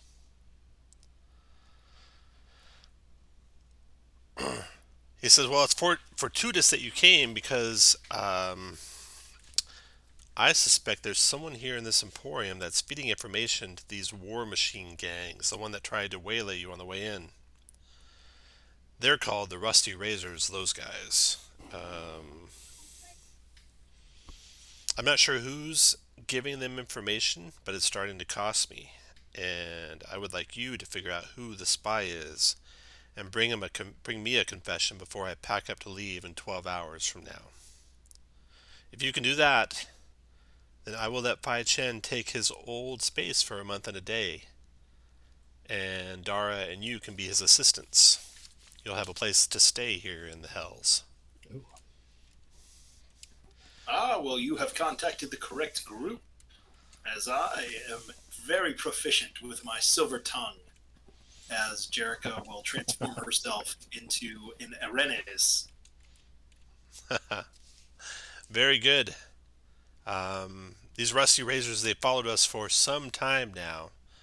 I haven't seen too many repeat customers in that time, so I suspect that the traitor must be someone from within this caravan. Any idea who? No, that's where you come in. So, Phi Chen says we should get started then, I guess, after you guys finish up your drinks. All right. Phi Chen guides you guys and Dara back to his wagon at the Emporium's entrance, talking over the deal with you as he goes. When you get back, his cart has been joined by an identical cart which is with its own copy of Gary. So you guys come back to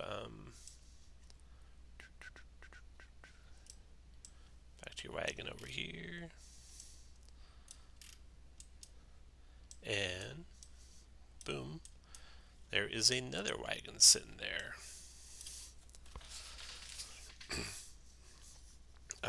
Well, that's convenient. This cart's been joined by an identical cart with its own copy of Gary, looking like a mirror image of the first. And another Phi walks out from the back carrying a bulging sack of food supplies that he sets at your Phi's feet before heading to the back. Wait, what now? Yeah, There's 2 Phi Chins. there's 2 Phi Chins. There's 2 Garys? 2 Garys. That's how he does it. He's got multiple clones. They're not clones so much. You see, I used to be one of Mahadi's indentured servants myself, and I soon realized that I would never make enough money to free myself. So I turned to secret monastic techniques that allow me to make copies of myself, all of which worked together at the Emporium and elsewhere to pay off my debt. When I paid off Mahadi, he was furious, but he had to honor the Infernal contract, and he set me free. Ever since, I've expanded my trade to wherever adventuresome sorts such as you wind up. But I'm always careful not to cross paths with Mahadi until now. So the second Phi Chin leaves and goes back onto his trading way. The first Phi Chin says he will stay here and allow you guys to explore the Emporium and see if you can find out who the traitor might be.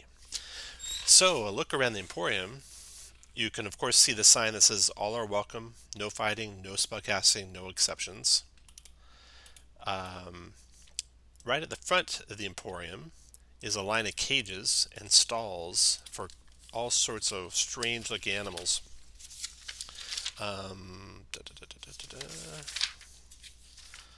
You see a line of cages facing the entrance to the Wandering Emporium, housing a host of the bizarre and terrible creatures that are howling, screaming, or making other unsettling noises. And there's a huge muscled hobgoblin with burns, scars, and tattoos on almost every exposed inch of her skin. She wears thick, scaly hide armor, and the toothy smile she is giving you is terrifying. So, you guys can kind of all wander around and talk to whoever you want. So, why don't you everyone make a initiative check for me? And we'll kind of go in order. You can decide to stick together or not as you go, but whoever goes first can make that decision first. Glory's winning. Way to go, Glory. Okay. Dan, you see any other places you want to check out? Let's go to shave and a haircut. A shave and a haircut. Okay. Bum, bum, bum, bum. This tent smells of surprisingly pleasant oils and perfumes, a nice change from the rank odor of some of the other locales in the Emporium. Inside is a plump, smiling Kalashite woman. Yes, 1 shave, please, but please be gentle around the jawline. Oh, please come in. So she chats you up. What kind of help can I give you? What are goodly folk like you doing here? Okay, so just to recap for Zach, we're looking for someone who's been doubling up on trades, or someone here is feeding information about the locale of this caravan and other things to these bloody razors or these rusty razors, so that they can waylay merchants. So someone here in this caravan is giving information about the caravan's position to bandits, basically. I'll ask more about the razors and like kind of their organization.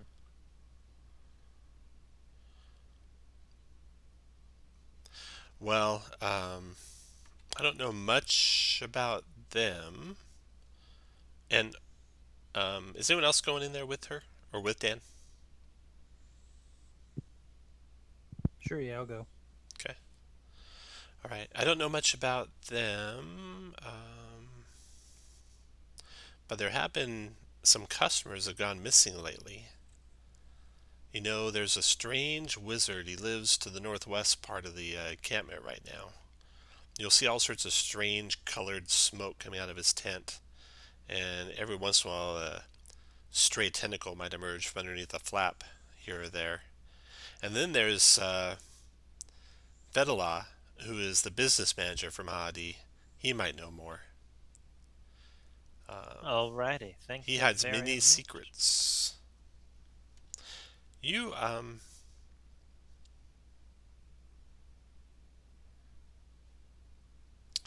you should probably see the mage. He said something about, she looks carefully around, a unicorn. A unicorn down Mhm. here in Avernus? Uh-huh. Interessante. Well, I'm gonna let you finish up on my beautiful baby face. Okay. After Dan, Jericho, what do you want to do? All right, Jerica. She's always interested in decorating and home decor, so she'll head up to carpets, Okay. So we got and she has taken on the identity of a Arenes, okay. and she will speak properly accented Infernal. If anyone else would like to go in there at the same time as Jericho, go ahead and put your guy in the carpets tent. Looks like it's just Jericho and her unicorn. No, I'll She'll be join invisible. Jericho. I'll Good. have Synergy be invisible, coming around, just Okay. looking around the tent. Okay. Glory is there too. Let's see. Also, I should give you guys, let's see. Phi Chin will be walking So- around, and so will Daro be walking around. And I'm going to give the control of those two to Hard. You'll have Phi Chin, and Leo, you'll have Dara when your turns come up. And you can put him right up there now if you want. If you want him to go with the Paladin. I don't know if you guys can control him though. Actually, probably can't. No. Okay, I'll do it. I'll have Phi go with you guys.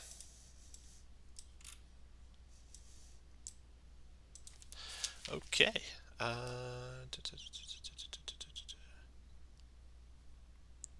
This tent is covered with beautiful carpets and tapestries, woven in a variety of cloths and dazzling colors.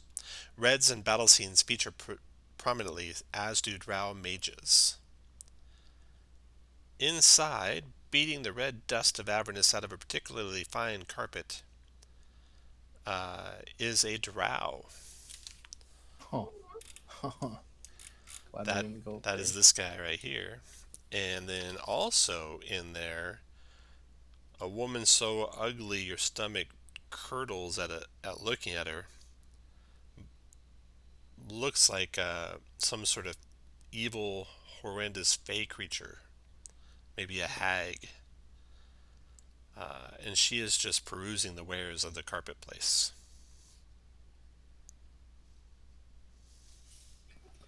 So Jerica will try to maintain kind of a distance from the other PCs, as to not, so they don't think that we're a group. Oh, okay. And so yes, I'm looking for something for my stronghold, a good area rug that'll bring the thing, bring the torture room together. Oh, You know, yes. something that'll soak up the blood but not stain easily. Mm-hmm. Just wondering what you have in like a good sanguine, perhaps. Maybe a little blood red, but not too blood red. I have quite a variety of reds with battle scenes featured prominently, the drow says, easily hiding any real blood that you might get. All the while you can see a little bit of speckle of drool form on the edge of the night hag's mouth as she hears this talk of death and treachery. Yes, you never can be too cautious when it comes to that. You want to make sure that your tapestries and carpets are perfectly able to suck up that excess blood. Especially when you're let's see, Especially when you've got those nosy adventurers, and she'll like do the stage whisper to the drow, so that the hag hears it. They come in from the prime material down here, and you just want to get it, just want to get some entertainment on. Go ahead and do a deception check. We'll see if the hag catches on to you trying to lure her in.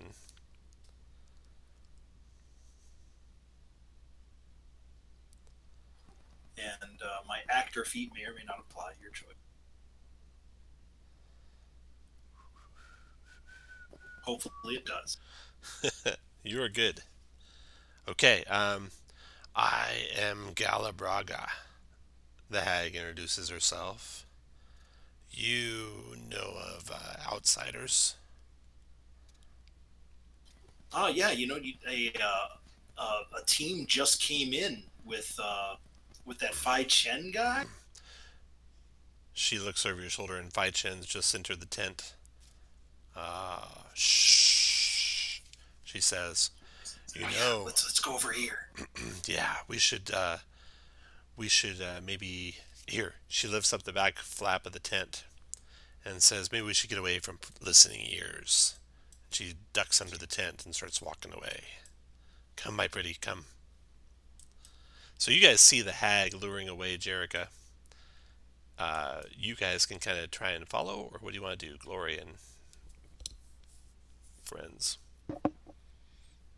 I'm going to assume Jerica can take care of herself, and I'm not going to be able to follow undetected, so I'll continue to browse the carpets. Phi Chin says, I'd go get help if I were you, as he follows. Let's see how good he is at stealth. Well, Jerica will telepathically send in Synergy and basically give like a thumbs up sign, and she'll let you know if I need help. Okay. Phi Chin's pretty good with a 16 stealth versus the hag. 1, 2, 3, 4. So the hag is just kind of leading you around behind the war machine. Come, and she's got her... Oh, I think this is far enough. They definitely can't hear us. Well, let's just make sure, my pretty. Come around here. Oh, I'll look around with my horrible perception and be like, I don't see anyone. Phi Chen's slipping up behind you. You can move your Pegasus to where you would have gone. Glory. No, like the Pegasus is in there with Glory. Okay. To let him know what's going on. Okay. But I'll stay right there and say, I think this is far enough. Glory, did you go try and warn anyone else to try and help out Jerica? Yes, I'm going to go to the shave and a haircut. Okay. So, Dan, you can take up a position where you want to be over there. Sorry, Toots. Gotta go. And let's see. Hard and Leo, you'll be kind of just coming up on the location as well. Where else we got? Anyone else in the party? Oh, yeah. The girl, Dara. She'll be with Hard and Leo. Along with Phi Chin's dragon. And the dragon... Does anyone speak? What does he speak? She speaks that. What's the dragon speak? Dun, dun, dun. The little fairy dragon speaks Draconic and Sylvan. Does anyone speak Draconic or Sylvan in that group? Nope.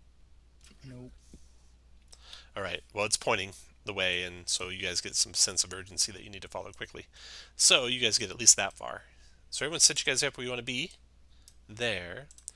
The hag doesn't necessarily know that you guys are coming around from the two sides. She sees that Jerica's not going to follow, and then she initiates an attack on you, Jerica. So roll initiative.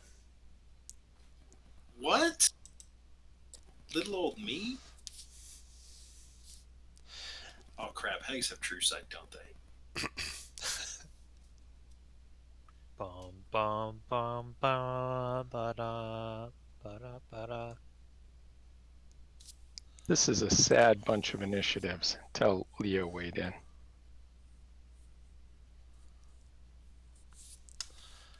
That is really bad. I should not be number 2 in initiative. Yeah, that should never happen. Okay, Leo, You are first to go. Don't cast any spells where you're at, or else you're going to be in big trouble with Mahadi. You got to get out of sight, like where the hag is, to cast a spell. Okay. So I got the. So I'm pretty sure, like Mahadi is like the like kind of the big boss here, right? Yeah. How long? It probably takes longer than an action to disguise myself with my disguise kit. Is that right? Yeah, it would. Okay. All right. Well, Unless you have mask of many faces. I do not. Nope. Just good old hardware. Well, let me run around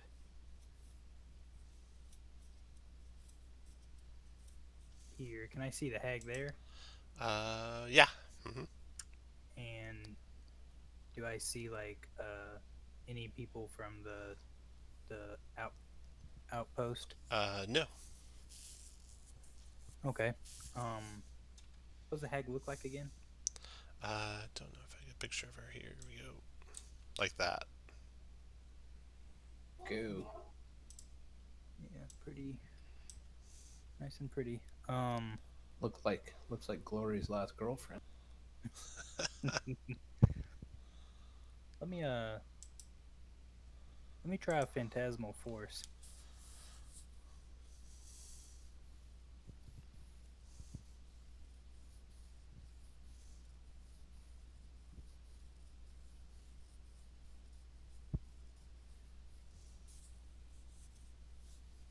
And Here's her wisdom save.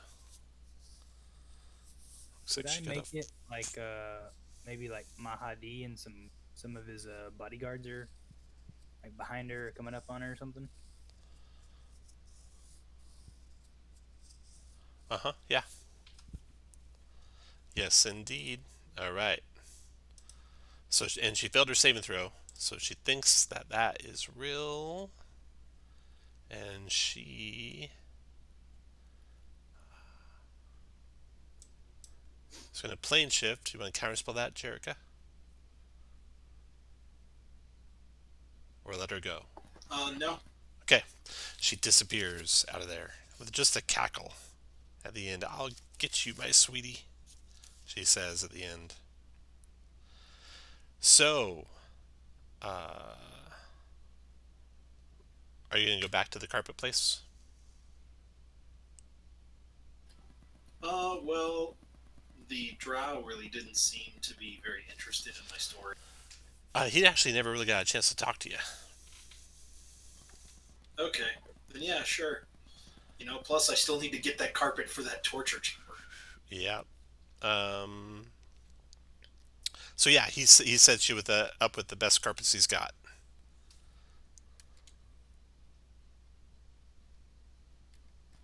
And she's like, okay, well, yeah, I'm gonna be heading out in a little bit. Would you mind putting these on hold for me? I'll pick them up on my way out. Yeah. Because don't really want to carry them around. Oh yeah. Those rugs are really awkward. No problem. But he doesn't. After I tossed in a few little comments about planar tourists from the plains and having a little bit of trouble with the locals. He doesn't seem to pick up on anything. Nope, nothing. That I'm dropping. Nope. All right. Well, I thank him for his business. Tell him I'll be back for some more. And okay. Go to the next person. All right, Glory. Who you want to talk to or check out? I want to go in the Gears of War. Gears of War. So there's 3 salamanders working on that war machine out behind and forging stuff as best they can. They're running back and forth between the tent, and which is steam leaking out of it and smoke coming out of it, and there's a huge war machine nearby. They speak Ignan only, so you hear this strange language being spoken amongst them. Do you speak Ignan or Primordial? I do not. looking around their place, they just kind of give you the shoo away type gestures. They yell something at you in Ignan, but you're not sure what they're saying. So you might need some help with someone who can translate. Dan's busy. Jericho's busy. We'll get back to... Go ahead, Dan. Or go ahead, Glory. Yeah, I'm just going to ask around to see if anybody in our group can speak Ingen. Hard, do you speak Ignan or Primordial? Mm-mm. Okay, what do you want to do, Hard? I want to go to Infernal. No, Chicken Chaser. Chicken Chaser. All right. The Chicken Chaser is a human with a stubbly white beard. His tent is foul smelling to the extreme. Inside are dozens of open cages whose occupants are small bird-like creatures running all over as he throws scraps of meat for them. You see a poster on the central tent post which bears Phi Chin's familiar face. It looks like this might have been Phi Chin's old tent. What do you want? He says. Smells like a Jurgar in here. Thought I should check it out. Yeah, well, maybe you can help. What do you need help with? I need to get these things caged back up.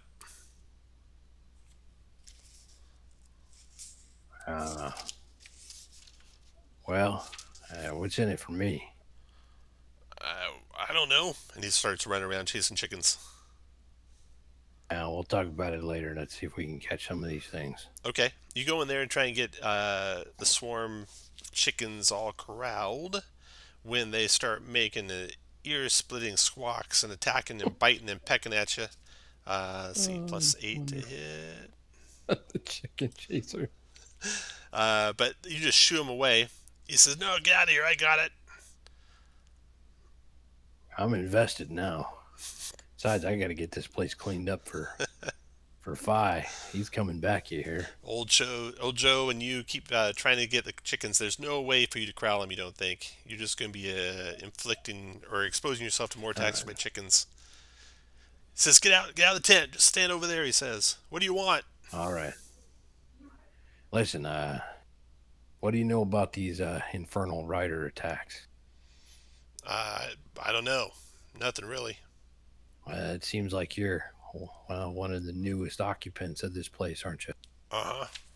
And unfortunately, that's got a lot of suspicion pointed at you. What? No way. Well, Tell you can't trust. That's a Zenith girl over there. And he points to the hobgoblin with all the strange creatures out in front. If anyone's a traitor, it's her. What makes you say that? I mean, other than her pretty face. Well, last time some of her beasts got out, they came over here and tried to eat my chickens. So her beast tried to eat your chickens. Mm-hmm. And you think that makes her a traitor? Yeah. He's not the smartest looking guy you've seen. Gets kind of dumbfounded what to say. Well, anybody else might be suspicious other than yourself? No, not really. Okay, we'll skip up to Leo. Have you gone yet, Leo? Go ahead, Leo. And are you doing like the pre-rolled insight check stuff, Tom? Yeah. Okay. I'll let you know if you sense anything. He wasn't lying to you that you know of. Sounds good. All right. I hear Glory come back asking if anybody can speak to some sort of Primordial? salamander. Yeah. You do? Yeah, I speak. All right, you want to go talk to the salamanders? Yeah. Okay. Let's see here. What do you want to ask him?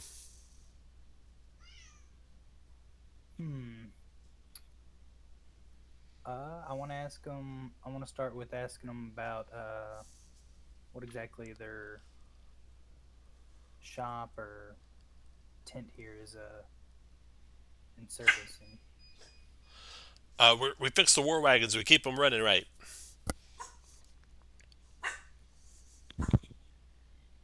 All right. I guess I'll ask them if they know anything about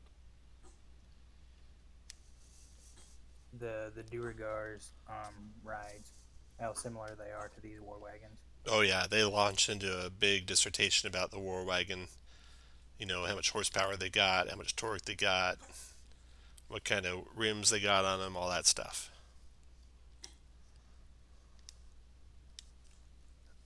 Any other questions for him, Leo? I lean over to Glory and I'll whisper to him back in common and ask him exactly what was he wanting to ask. Glory, do you have any questions for the salamanders? Remember, you're trying to find out if there's a traitor in the camp. Right. I'm going to ask if they've seen anyone talking to strangers in this. No, but that one of those damn imps keeps turning up in little hideaways among the war machines for some goddamn reason.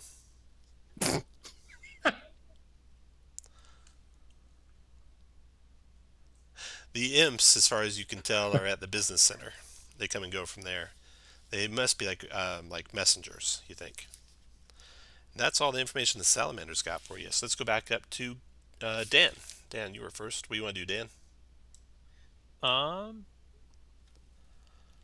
Which tent was the one with the mage with the smoke coming out of? Oh, the northwest one, the one that's called experimentation. Experimentation. I'll go there. Okay. All right. This tent is strangely colored smoke and noxious fumes curl up from a hole in the center of the tent, and you hear the sound of bubbling liquid emanating from within. Inside is a human man, but he's strange. His face is human, but he has no ears, and his arms are ropey tentacles that end in flexible finger-like appendages. He bustles around a table covered in colored beakers that are emitting acrid smoke.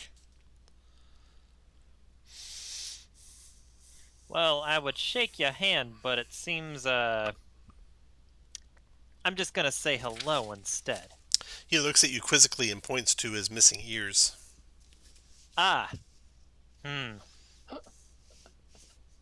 I'll be right back. And Okay. I'm gonna go look for Jerica. Okay, you get Jerica. Jerica, listen, sweetie. There's someone who doesn't have any ears, and I need you to talk to them. You can tell whatever it is, right? Jerica, talk to me. Oh no, is everyone deaf? I'm going to bust into the business center. Hello, I need your help. The business center has the tent's constantly busy with the comings and goings of dozens of imps. A sign outside reads, "From here to Avernus." Within the tent are several work tables, a desk, and a half-dozen shelves. Every surface is covered with scrolls and scraps of paper and small metal plaques engraved in Infernal. Tools for writing and carving into metal are plentiful here. A devil, an Amnesu devil, greets you. He says, "What business can I help you with?" You can hear me, right? Yeah. Okay, thank you. And I leave. Okay. Let's go to Leo. I just did you, Leo, but you can go again. All right. I'm now waiting for Jerica to get back. Oh, sorry. No worries. Leo, go I ahead. thought I had the time to hit the bathroom. My apologies. All right, let me go out and do I hear Dan talking to Jericho about this? Sure. Do you want to go talk to the mage? Yeah, let me go in there. And you said he doesn't have any ears? No ears. No ears. Was he missing anything else? Nope. Well, his arms are all tentacle-y. Oh. Okay. Guess a performance check could also help. Yeah, I was wondering if I could maybe like charades my way to helping Dan. Sure. Do a performance check.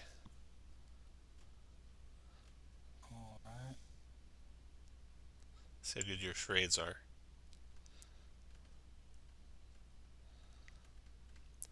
That is only an 11, so you might get some basic info. What kind of info you want to convey? Well, I'm proficient in performance.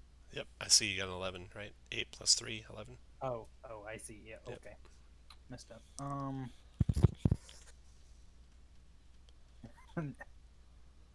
Well, I guess I'll try to figure out if he looks like he might be in a bit of a bind, so maybe if I scratch his back, maybe he'll tentacle mine. So I guess I'll see if I can maybe try to convey some information that I'm willing to help him. Okay. Do you have any questions for him or anything? He doesn't really need your help. Oh, I thought he was. He's Okay. bustling. He's busy. He's kind of like put off. Do you have a question? Yeah, I'll ask him if he's seen anything strange going on here. Any shadier than usual looking characters around here.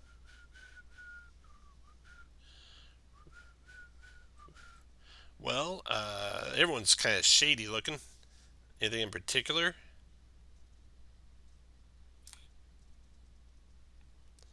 You know what? I did see one of those damn imps in here the other day. I almost destroyed him. He was trying to take a soul coin that was left out on the workbench. All right. Hey, you come in with an adventuring party? He's writing all this down in sloppy writing. Adventuring party question mark? Yeah. He writes down unicorn.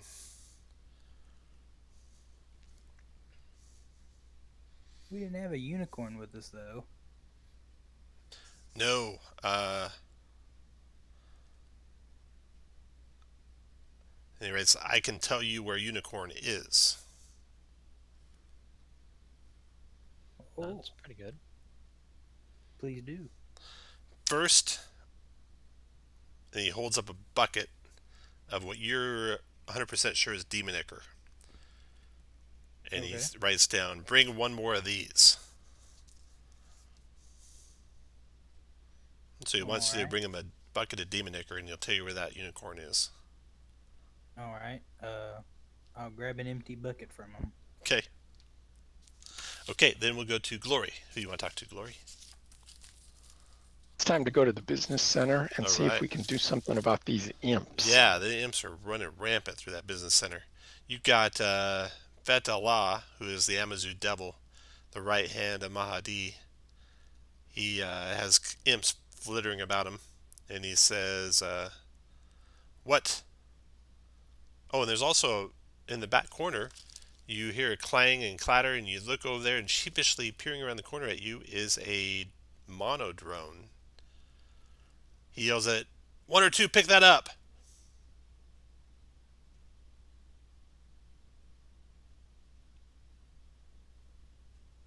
Monodrone? What do you have a monodrone here for?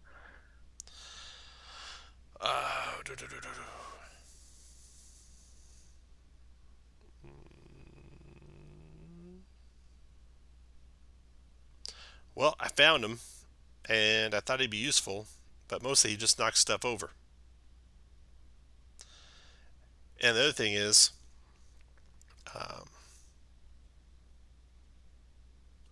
he just doesn't have an evil bone in his body. And he looks at you. You know how that is. I do, and then I sort of give him the stink eye. Body is these imps. They've been running wild. We've been getting a lot of complaints. He sent me in here to see what's up with this.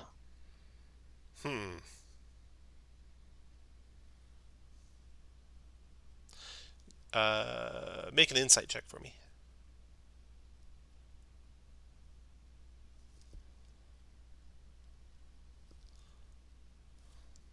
You don't think he's telling you any lies when he tells you,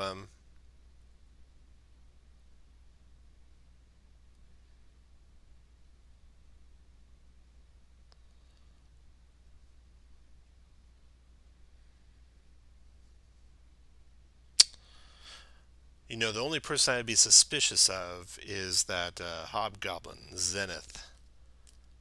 If anyone could get messages in and out of here, it'd be her with our little menagerie of strange creatures.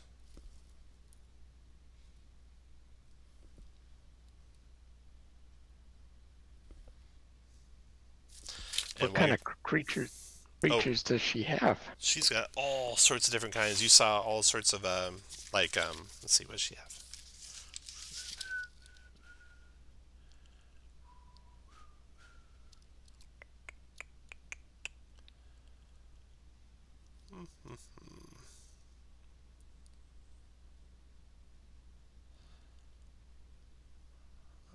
Trying to blank. Like all sorts of things that'd be like familiars, except for imps. So every familiar you can think of except an imp, and the demonic versions of those things. Let's go ahead to Jericho. Jericho, who you want to talk to, and what questions you want to ask? Sorry, I thought I had time and nature call. Nobody's been in Mahadi's tent, right, since we left it? Correct. She'll go in and talk to the Zerinies. Avernus, okay. What you gonna ask? So just talk her up about, it's just strange days we live in, right? That, we're getting attacked. Mahadi's, of all places, that we would get attacked by these roving bands that they would think that they could do. Right. Just trying to do the outrage that we would have.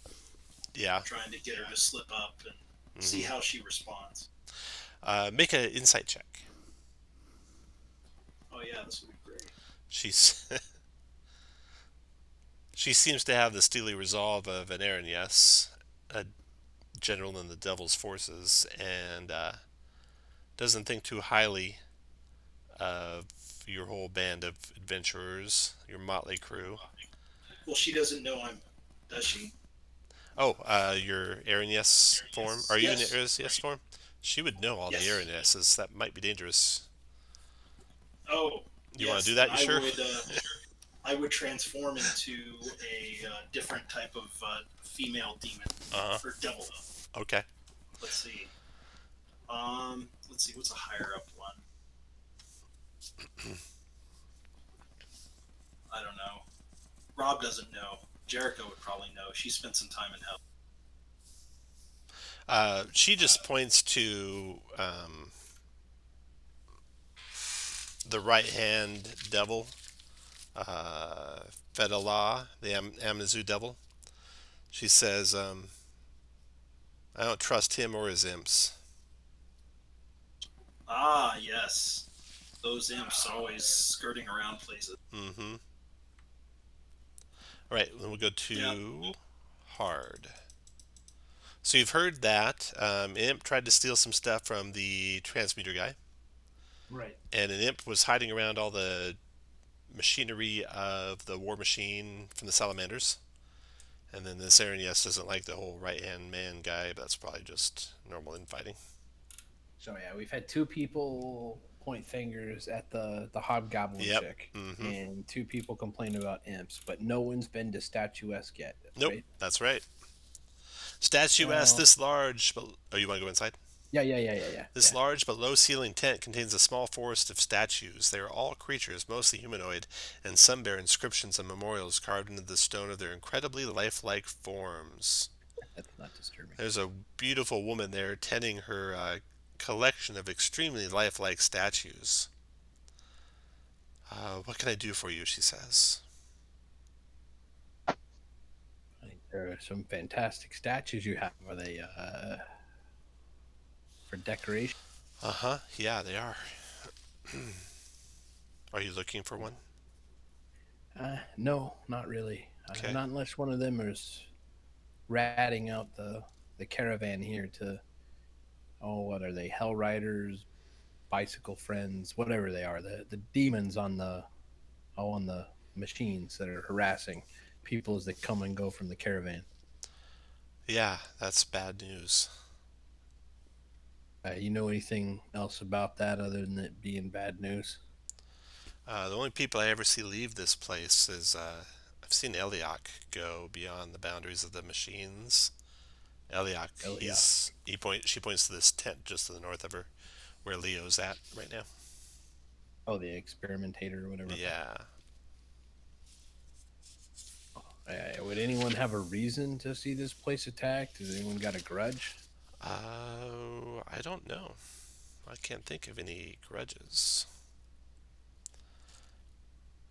Back to the experimentator room. Sign language, messy writing.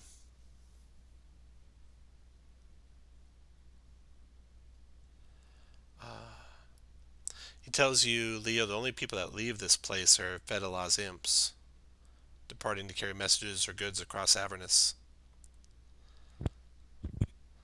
I barely missed him, just about killed one the other day when he tried to steal my soul coin. He told you that. And Right. there's a unicorn. Take that bucket and go find it. All Or right. no, go find some Ichor so I can tell you where the unicorn's at. Yes. Okay, so you guys have any suspicions of who's doing it? You want to go talk to them directly at all? I do want to do Where's the something real quick. hobgoblin? She's south of the business center. Yeah. Itty bitty tentacles. Yep. When we Well, I all wanna go share the talk to her. information. Say again, Oh. Shane?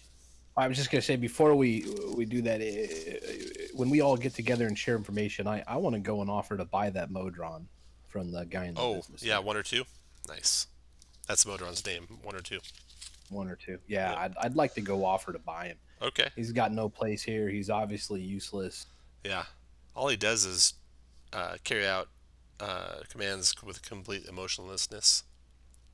Okay, so itty bitty tentacles. Line of cages faces the entrance to the wandering Emporium, housing a bizarre host of terrible creatures that are howling, screaming, or making other unsettling sounds.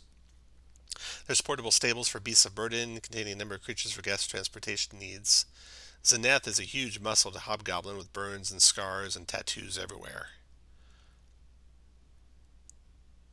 She's gently taking care of one of the animals, petting it very lovingly, making sure it's got food as you walk up.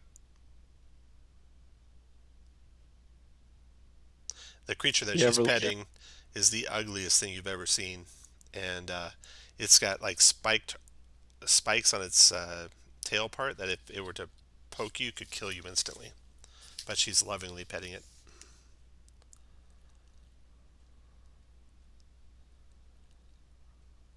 Not out of their cages. The one she's petting is. All the rest are in their cages. You seem pretty comfortable around those beasts. Mm-hmm. Yeah, I am. You get hurt much by them? No. Interesting. I hate to be so forward, but how'd you get all those scars and burn marks? Well, I mean, you gotta learn from your mistakes, she says. They don't mean it. You know, it's just natural for them. Yes, it is. Yes, it is. What do you think about the imps from the business center? Well, I don't know. They're annoying. They ever mess with any of your animals? No. Nope. They keep to themselves.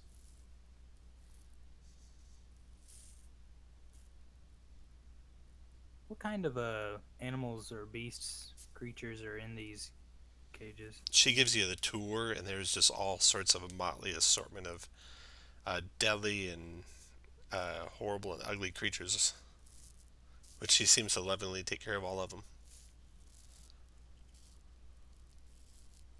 Can these creatures be used to send messages? Sure, they could. They're very smart. Really? Don't let their appearance fool you. But no one uses them for that. I don't think anyone thinks they're of any value, really.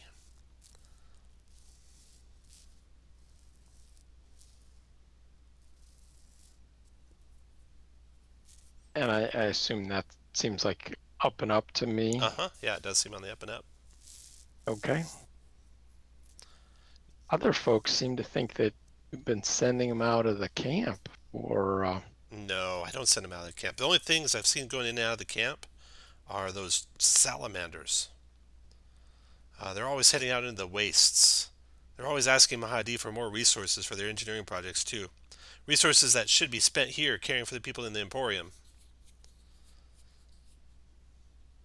She obviously doesn't like the salamanders. Well, they do need the scrap. Suspicious of them because they keep coming and going. So you know those salamanders come and go.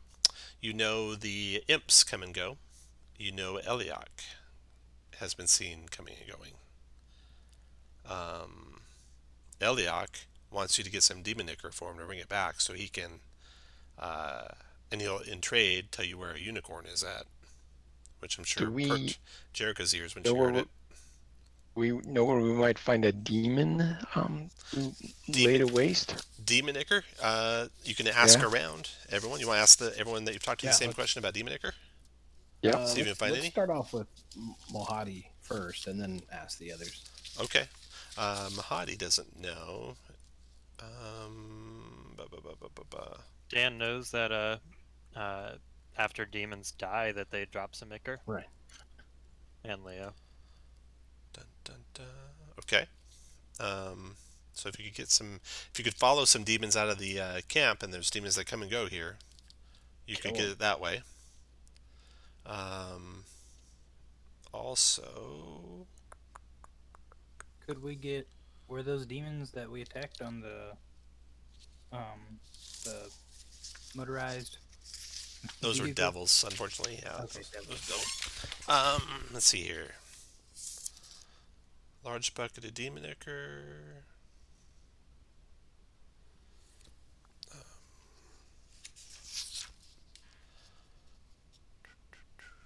Okay. So, when you go and you ask the carpet weaver about if he knows of any way to get demon ichor, he tells you that, yeah, I'd be happy to help you with getting demon ichor. I hate those things. There's a pool not far from the Emporium. It's probably guarded in some way, but he gives you directions on how to find it.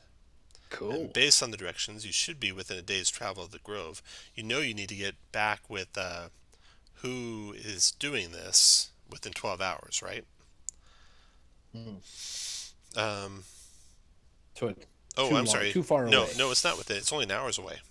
Oh, cool. The cool. day away thing is something different. Okay, so you can head on out to where the demon ichor should be, and we'll just use this for that. This area out here.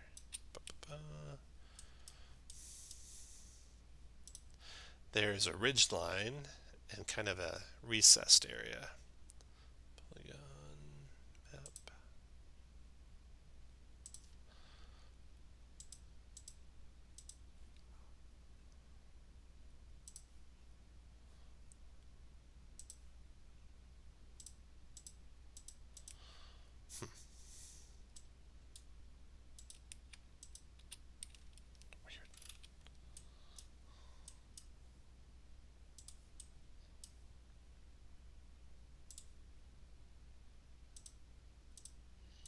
There we go.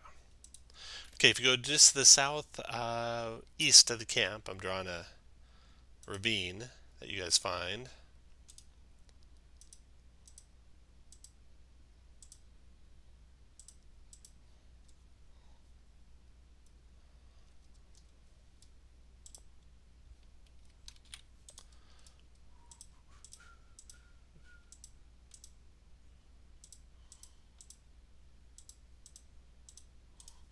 All right. So coming in from this direction, you're following the direction given to you by the carpet manufacturer guy, and that leads you into this ravine. You guys want me to try to waltz in there in disguise and see if I can just get some old fuel for the Infernal war machine? Sure. Sounds good to me. Sure. All right, Wait a so second. I guess I will take the form of a succubus, since this is demon ichor. Mm-hmm. Looking all succubi. All right. So you can see where they're at, and you can see what's there when you get to there. So everyone else could put you guys where you want to be when she gets there.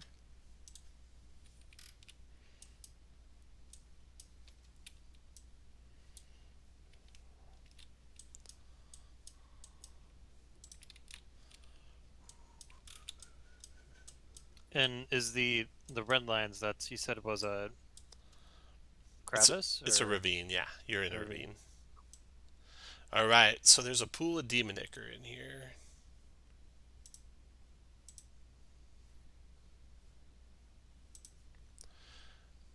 That this big bar Lurga is guarding. And he sees you coming up in your succubus form. And he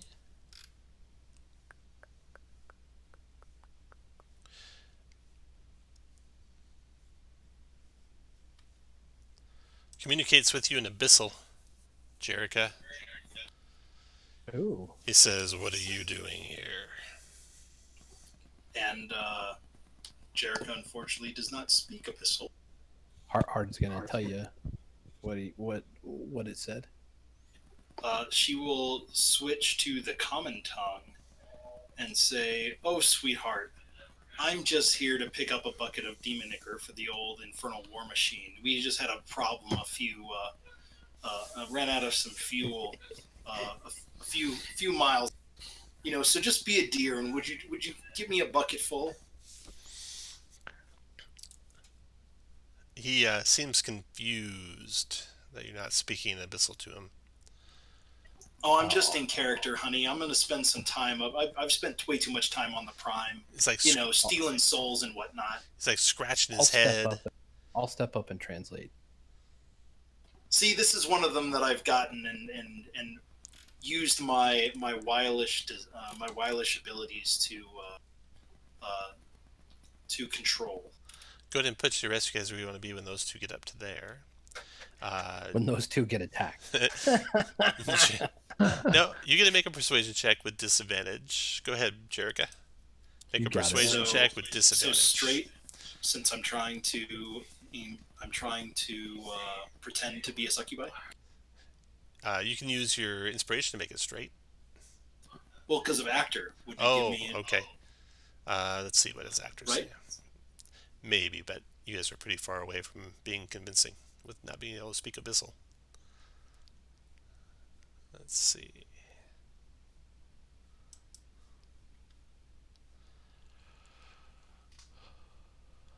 Deception, and try to pass self off as other.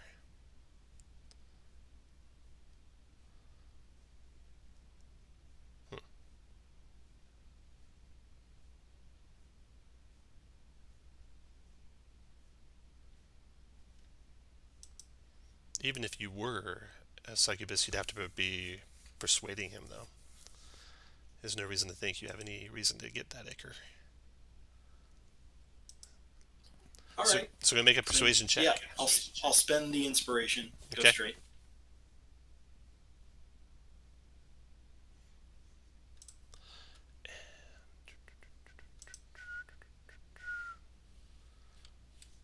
So we got a 16 on his insight versus 14 persuasion.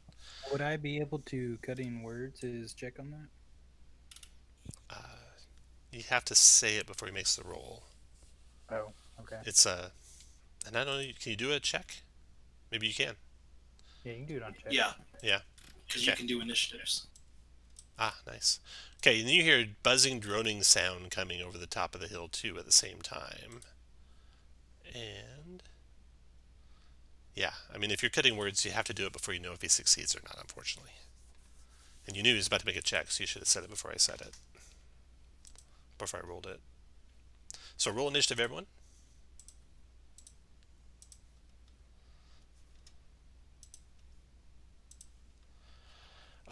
So he gets confused and angry and mad and leaps into a reckless attack as you come near his demon ichor. Advantage of melee weapon attacks using strength during your turn. Decide before first attack. Attack first. You have advantage. You'll all have advantage to attack him now since he's gone berserk. Mm-hmm. And he's multi-attacking with a bite and two fists. So he goes there, attacks Jerica with a bite. 20 Jerica for 9 piercing. Yep. Fist attack, 18 for 13 bludgeoning, and then 24 for 10 bludgeoning. He's done. Leo, your turn. Hold on just a second. Let me double check this droning sound that you hear. Creature except demon here, you start turning 30 feet. Okay. Leo, A couple people have higher initiative than me. oh, let me resort this. Brother good. Dan. You're 1, 2, 3, 4, 5, 6 out of 30 feet. So what do you want to do, Dan? Okay, I will slide on over and do a couple hand crossbows at advantage. 17 hit and 18 hit. So 17 for 8 and 18 for 26. So a total of 34. Got it. Hard, your turn. Climbing up the ravine there to get to the drone. Well, the drone's flying. So he is, let's see, 20 feet above the ground. That's above the ravine. Or no, I'm gonna 10 move feet here above. with my bonus. I'll hunter. Oh, okay. I'll talk about that later. I'll hunter's mark the Balgui. Okay. And I will swipe at him twice, realizing it's the first time I've done this. There's once 18 for 9 and 20 for 11. Okay. Oh, and Hard, you had to make a drone check. I forgot. Creatures of demons here. You start turning 30 feet. 12 con save or unconscious for 10 minutes. Okay, so you were able to do what you did. And then Leo, you got to make a DC 12 con save. Oh, okay.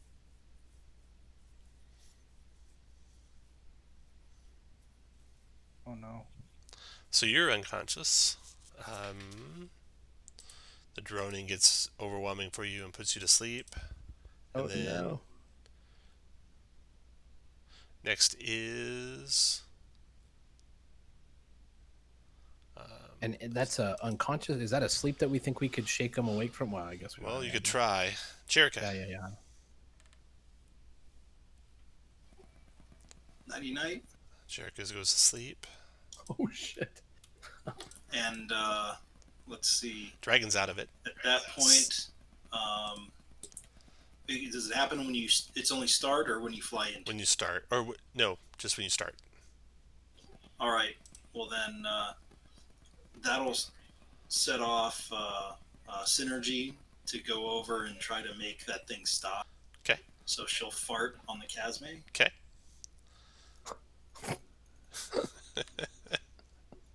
Wisdom saving throw, I think. Wisdom save. Oh, it made it. But the Casme cares not, and she will move away end of turn. Uh-oh. Then the Casme's proboscis shoots forward as if he could see her. Uh-oh. I think 12 misses, though. 12 misses. Synergy would have been in big trouble if that had hit. That's Jerica Glory.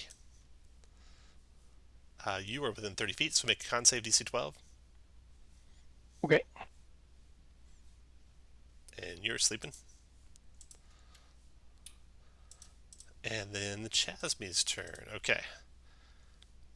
So he will swoop on down. So he's basically at the level of you guys now. And attack hard with his proboscis. No. It's a miss. Rounds over.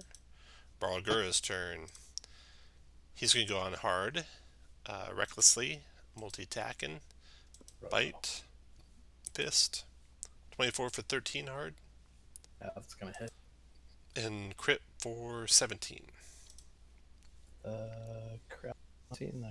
You said it's 17. 17. I'm like way less. Dan, you are now on the buzzing. No. Save it. Ooh, you saved. All That's right. better. One shot into the Barlgura. Okay. 23 hit. 23 for 17. Dropped him. And then I will insightful fighting the Buzz Boy. Buzz boy. Buzz boy. You got him. And then hard. You do not have to make the save again. I think you're immune now. Oh, nice. Okay. Double check. With my Yep, You are immune. I believe with my bonus, I can move to the Casmi, and I think it was in range, right? Because it's wiped. Yeah, I hope. yeah, he's right next to Okay. you. Mm-hmm. I will swipe at him twice whenever that comes through. So 14 for 5. That missed. 18 for 13. 18 for 13. That is a hit. What's the vapor icon that people have on? They're sleeping. Like Gloria. So Jerica, Leo, and Gloria are all asleep due to the droning of the Chasmi. That's fun. So Leo's sleeping, Jerica's sleeping, Gloria's sleeping, Chasmi's turn. He's stacking. Oh wait, no, Synergy's turn. Synergy is going to just move up and provide the help action for Dan. For Dan, okay. Chasmi's turn. 1 through 3, he'll stay on the dwarf. Oh no, I haven't attacked it yet. He's going to take the dragon out. The unicorn out. That's just a familiar, right? I won't feel bad if I kill it. Yep, just a familiar. Okay. 16 to hit. That does it. And down goes the unicorn. You still have advantage this round, Dan. Okay. Dan, go ahead.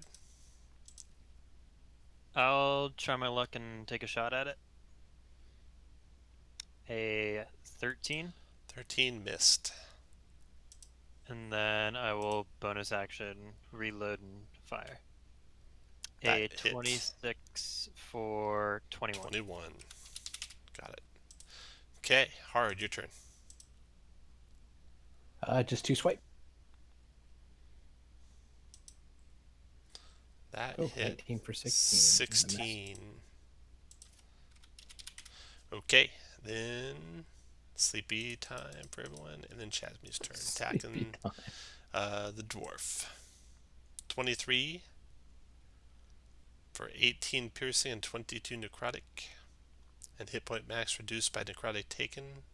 If that reduces your hit point max to 0, you'll die. And that was on hard? That was on hard, yeah. Right. Good God. So 40 damage. 40. That's a spicy meatball. It's not pleasant. You may have to click it, Tom. Like, roll 20 is just not even responding. 40? Got it. 40, yeah. Woo! And 22 of that was HP reduction. 22 reduces your hit point max, yeah. There's no save on that. It's going to last until long rest, greater restoration, or equivalent. Yeah, that's harsh. Nice. That's really not nice. Okay, Chasmi's done. Round's over. Dan, your turn.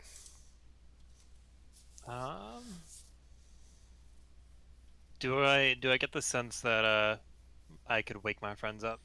They appear to be sleeping, so you could try and find out.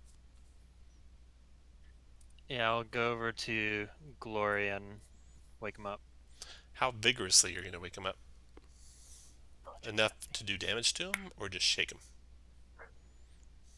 I'll do a damage to him. Okay, you want to like punch him? Do a punch attack? Yeah, I'm gonna grip my ogre gauntlets a little bit and just bop him in the chin. Jeez, that's gonna be painful. Go ahead. Just a D20 plus 4, I guess. Yeah. Oof. You have advantage. Oh, of course I do. Oh, Jesus. Dan smashes the ground next to the Glory twice. Wake up! Okay, Dan's done. Hard, your turn. Yeah, 2.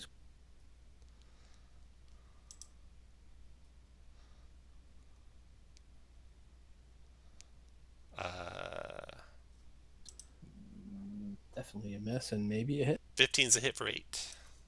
Oh. All right. Leo's still sleeping. Jerica's still sleeping. Dragon's dead. Glory's still sleeping.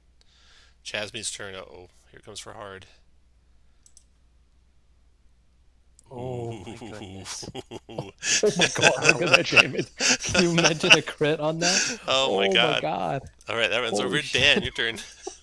It's like almost 100 damage. I'm panicking now. I'm gonna shoot it twice. Oh, shit, that's amazing. That's gonna be 6, 8, and 15 is what? 29. 29 kills it with your second shot. Thank goodness. Kind of like panic, fan the hammer. All right, and you do actually have to inflict damage to get these people to wake up. Okay. Well, I think the droning might. I think it might stop when they see. Unconscious They for sleep 10 for minutes. 10? They'd be out for 10 minutes. You can wait till they wake up. You don't have to do damage to them. Sure. Okay, so But you we get could do damage to him. a bucket full of demon ichor. You can take a short rest now if you want. Remember, you have 12 hours to do everything. You spent like an hour walking around talking to people, an hour here, an hour back, so you only used up 3 out of your 12. So do you want to do a short rest now? Yeah. Okay. What do you guys think? That'll be 4 out of your 12. Short I think rest, we're go good. for it. All right, before the short rest, Jerica is going to cast Death Ward on herself. Okay. And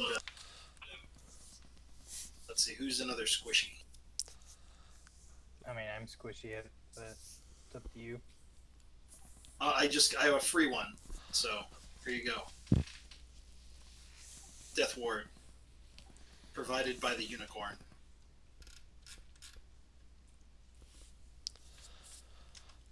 All right.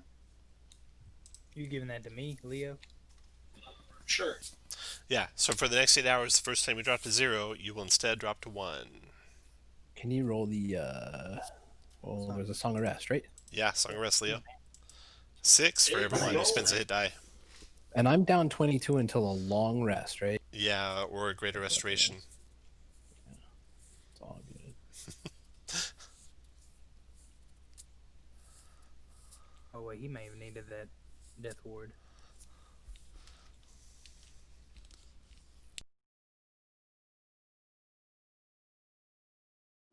See, so my max is 17 minus normal, so 40. Good lord, 41. That's your max And you take off 17, yeah. of 84. I don't know. It's math. You tell me I should check my math. You might want to redo that math. Yeah. 84 like minus 67. 17 is not going to be in the 40s. 67, my guy.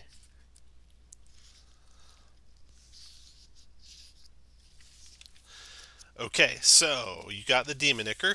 You did your short rest. You returned back to the weird wizard with his demon ichor. And he tells you, I've been told. Well, he writes this down in sloppy writing. Travelers have seen a unicorn in a place called the Blood Rot Grove, not too far away from the Emporium's current location.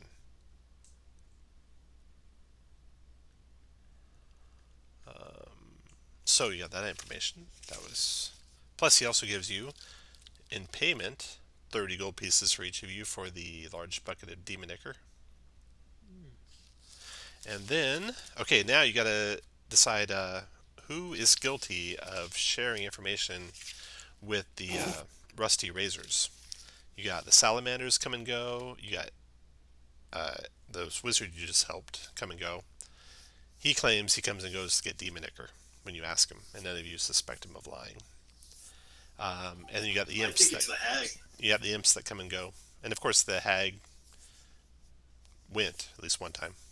Yeah. I think it's the imps. Because when we questioned the hobgoblin and she wasn't suspicious, right? No, and you never actually asked any imps any questions. You only talked to Right. their master.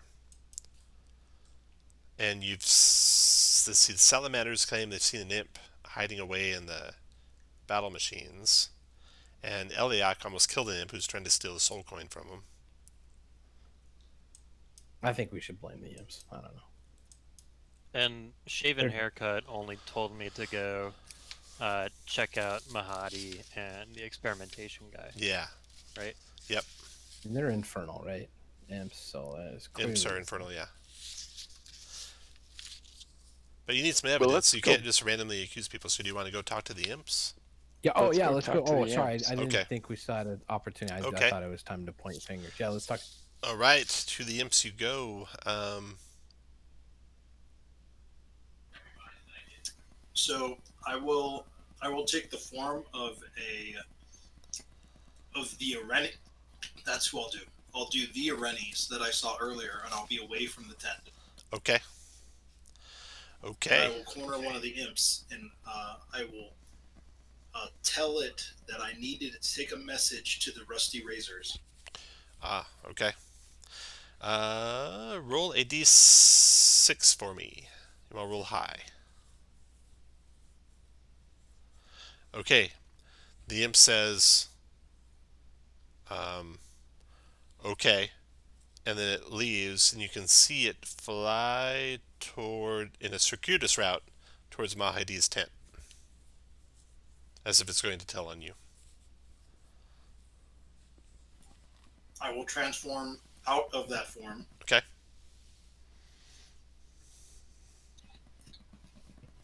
And go look for another imp. Okay. And you guys are going to the tent. What are you guys going to do?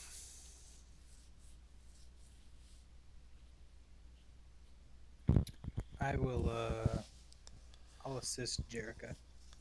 Okay. And the guys that are going into the tent, what do you guys want to do? Jericho's picking off imps outside the tent.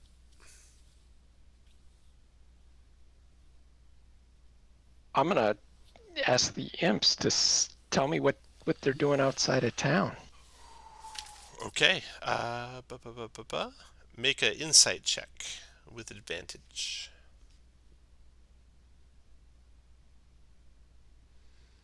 Not so good. Yeah, 16 with advantage. Okay.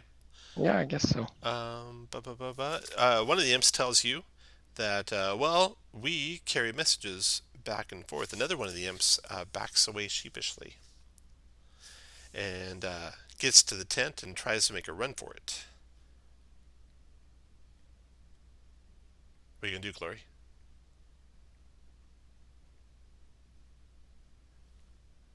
Glory? Try and grab him. Try and grab him? Okay. Yeah. You're rushing after the imp. You grab him by the wing. You go spilling out of the tent as the rest of the party's... Some of you are outside the tent, so you all circle around this one imp that you grab that tried to make a run for it. And he says...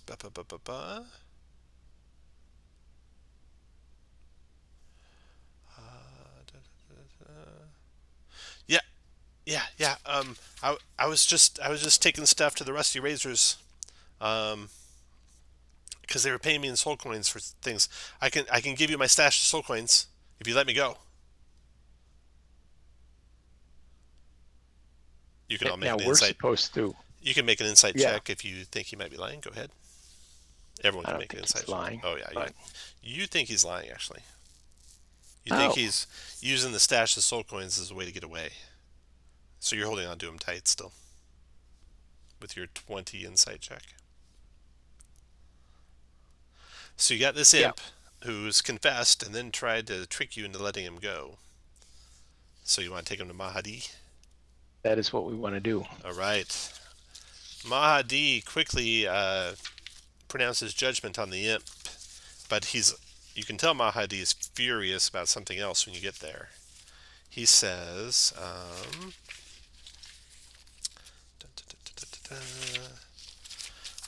all right. Mahadi's pacing around his office when you arrive, obviously agitated. You can see the Avernus is there, as is a dead imp. He said, "This one accused my general of being the traitor, and then this one is the traitor. These imps, I've had enough of them." As soon as you enter the tent, he says, "Yeah, sit down. We got business to discuss. First of all, I guess I have to honor my word, and you and Phi Chin can stay. But if you can bring me the head of the leader of the Rusty Razors, there'll be more in it for you." They ambushed another group traveling to trade with the Emporium just today. That makes nearly a dozen attacks, and the losses are mounting quick. I want you to deal with the situation and make an example of the Razors to discourage others from similar attacks. I'll give you a soul coin if you disperse the Razors through violence, and a second one if you bring the head of the leader to me. That just then, Done. the woman that's in the tent, who looks like a commoner, she steps up and she says, "I've scouted out the location of the Razor's current campsite. Between scout patrols and injuries, they're at their weakest since the beginning of their attacks. Their leader is a Dergoloth. A Dergoloth is a warrior of some skill. His name is Arath the Butcher, a brutal tyrant. They're licking their wounds now, about an hour's travel from the Emporium. They're ill prepared for any sort of assault. Now's your time." So, you want to go? You couldn't keep me away. You don't have to, but it's worth a couple soul coins for you. And whatever treasure they have on them. So, Mahadi, any chance someone here in camp could touch me up with the spell or greater Greater Restoration. a nasty lick from I don't know, some flying bug. I'm just not feeling myself.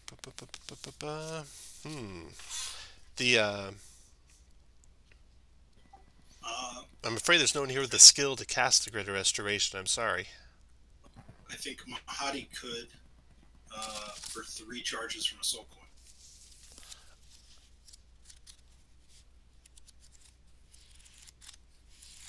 Does someone have a soul coin that he can Seeing use? as I don't even know what a soul coin is. Let me Damn, check, those see how many I have. I think you have 2 or 3. Yep, I'm just trying to verify. I have 3, so I will spend 3 charges from one of them. Oh, wow.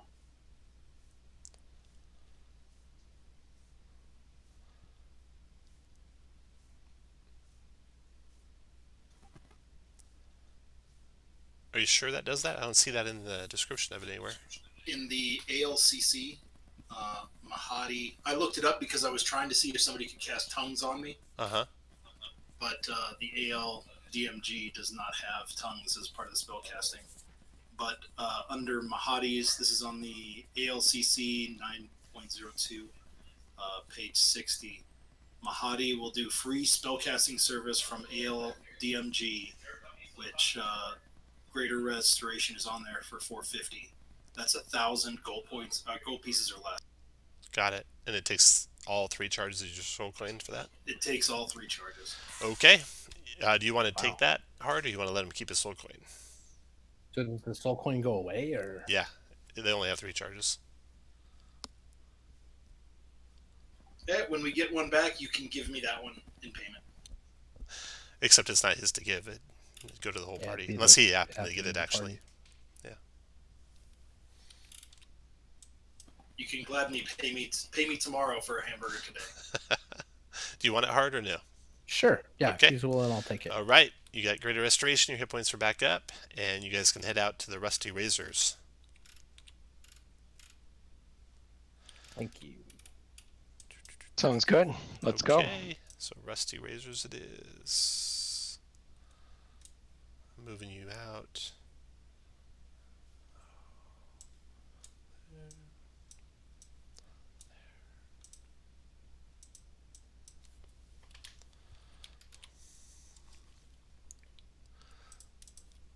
So you're actually able to spy out the camp a little bit.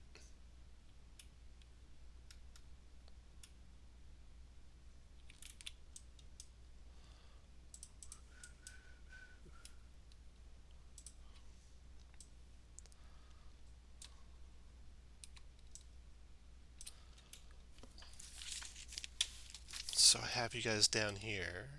Oh, down here. The camp is pretty big, but there's a area where you can isolate what you think is the leader, where you wouldn't have to fight all of them. And this is the best place where that's at, where I have you set up here.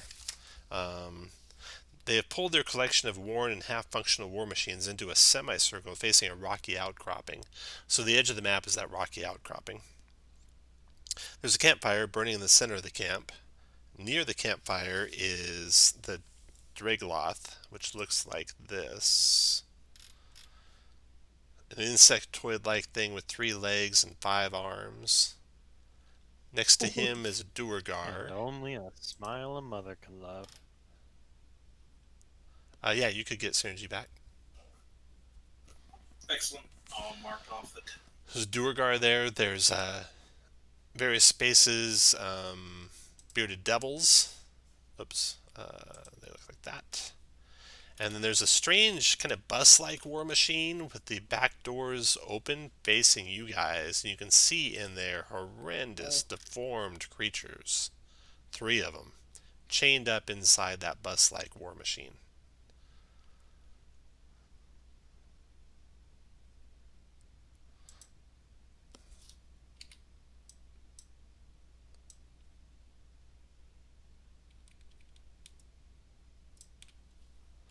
So, what do you guys want to do?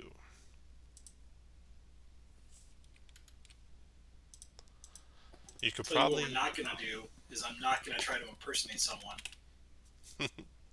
I should try and hijack that center one. Oh, that sounds like fun. So really, we need to disperse these people, and we need the head of the leader. super ugly one. Yep. Other than that, the others can flee. Others can run. So what do you all say we just bum rush the leader, drop him as fast as possible, and hopefully that discourages the rest of them. The downside, or get the vehicle and then use the vehicle to attack the dude. I think the vehicle will give us a lot more options if things go south. Sorry, when things go south. The nice thing about grabbing a vehicle is we can use it to get out of here. Sounds great. Let's do it. Okay, so you can make a group stealth check to get to a vehicle without being seen by anyone. Might be a good time to use. Might be a good time to use your inspiration. Anyone that doesn't want to make the group stealth check can stay back. Does anyone have a pass without trace? Maybe. Who's really bad at it? I can inspire you. I will. Oh, I'm terrible. Can do it. We're heroes. Let's try it. You lot can help me out. All right. Let me. Was that hard? It's glory. Okay. I'll throw a bardic inspiration on glory. Got it. You already got 2 successes. You'll need 1 more. Before we go in, Jericho nice. is going to say friendship is magic. Friendship is magic.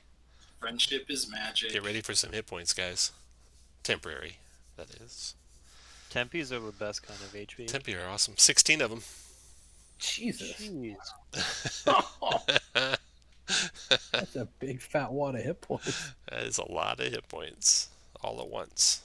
And it only goes up from there. What? Jeez. And what friendship is? Jesus. What spell is that? Or It's It a is an special ability pact. literally called friendship is magic. oh, I hate it. He's got a special unicorn pact. Gotcha. Warlock. Okay, so you made your that's stealth what you check. meant when you You're gonna said take the enemies north and war pirates. machine or the south war machine. Doesn't really matter. Oh, did we want You the made it? bus? I was talking about the middle one. Oh, you want to trade the bus? Okay, Oh, sure, that's whatever. fine. Bus is packed with a whole bunch of bad news. It does. You're probably right. We should probably just take one of the other 2. Okay. You can take the north or the south one without being seen. North. The Now north these one. things can only hold 4 of you. They're not big. So, Can one of I'm them- pretty fast. I can. question, I can Tom. Yeah. Yeah. So, with Synergy's ability to use Mage Hand and her passing familiarity with war machines at this point, do Yeah. I think she might be able to pilot one at least a little while and get it started?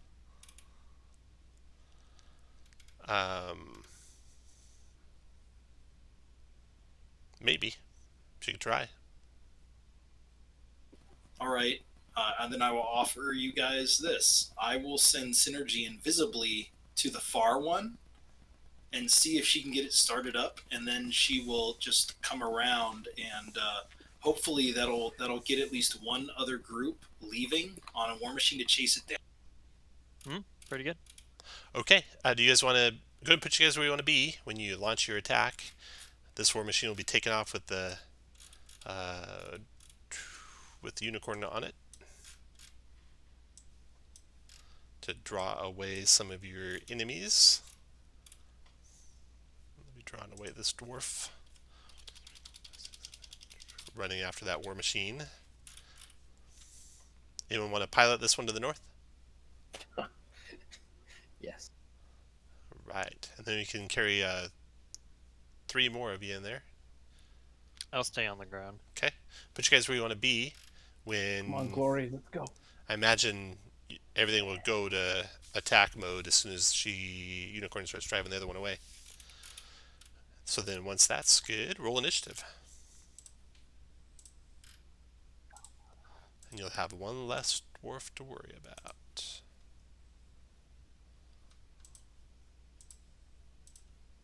Hopefully he wasn't talking about heart. Right. I kind of was. Okay, you hear chains rattling and moaning and groaning from inside the war wagon bus. Jerica, your turn. All right. Well, Jericho will start things off and pop this dude in the face.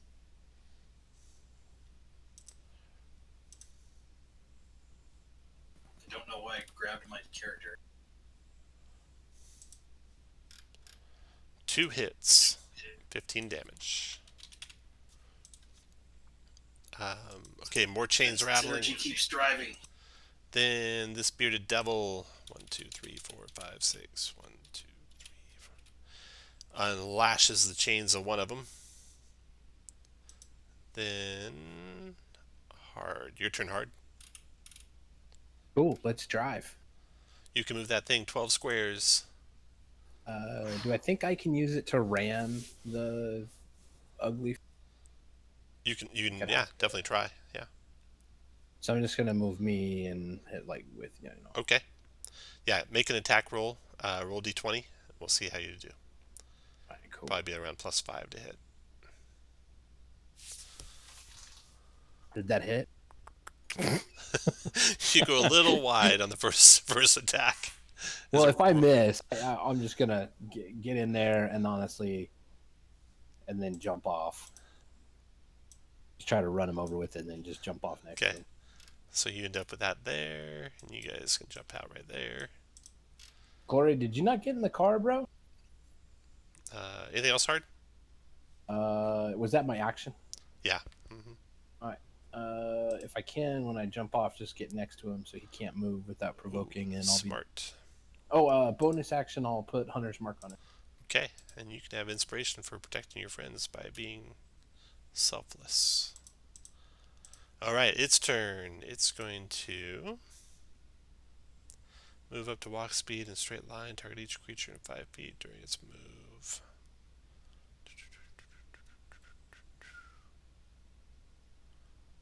All right.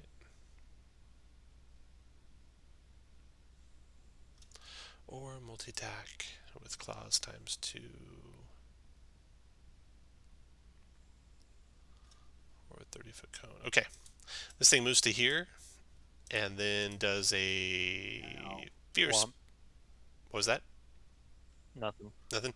Does a fear spell, but it's natural, so it can't be countered. 30-foot cone hitting the 3 of you there with fear. Can't believe there's only a 10 wisdom save to make a fear save. Go ahead and make a 10 wisdom save, or else be afraid. Oh, so close. Jeez. Looks like Leo failed. Oh, no. Jerica failed. Okay, so if you're afraid, must take the dash action, move away from you by the safest route on your turn. Unless nowhere to move, if in turn without line of sight, you can repeat save. Drop anything and frightened. Okay, so you guys drop everything you have in your hands to the ground. Hard does not. He resists. That is evil. Let me double check that fear is really only DC 10 on the save.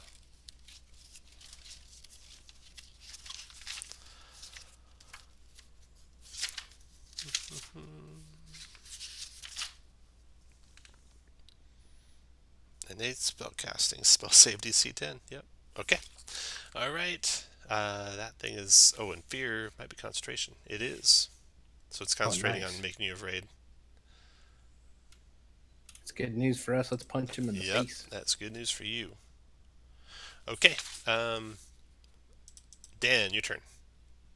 Dan's gonna straighten his hat, pull Julia out of his jacket with a handful of bolts, and say, "Okay, bozo, you're gonna enter the danger zone."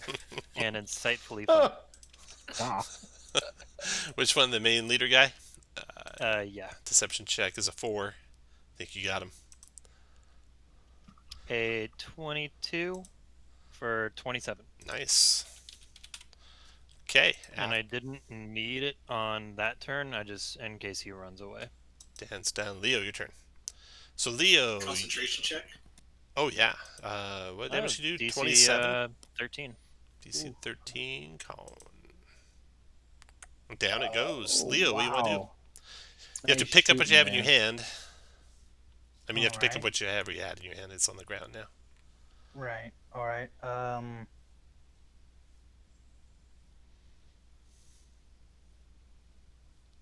Let me I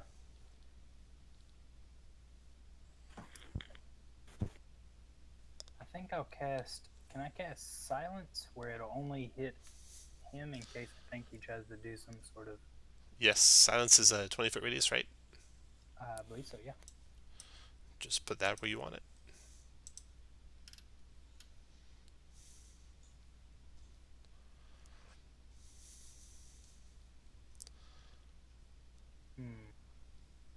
You can hit me if you want. You know it won't affect me. That's probably...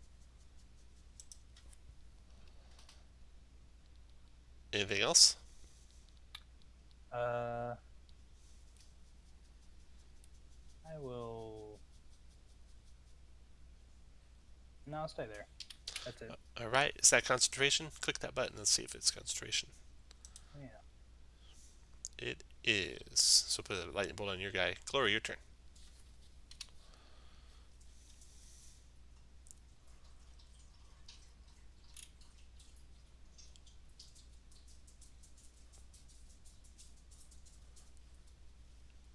And dodge. Bearded dodge. Bearded Devil's gonna go. No. Bearded Devil's gonna go 1, 2, 3, 4, 5. Glaive on hard. Missin. Beard on glory. Missin. This first rudderkin. Speed of 20. 1, 2, 3, 4. 1, 2, 3, 4. Comes running, screaming wildly to join the fight. Other one's ripping at his chains, not free yet. Jericho, your turn. Alright, Jericho will pick up her rod and is going to start flying on her rainbow bridge. I told you, this entire character is Amy's fault. I'll put a little fly icon in a second. Okay. And we'll just keep going to town on the big boss man. All right.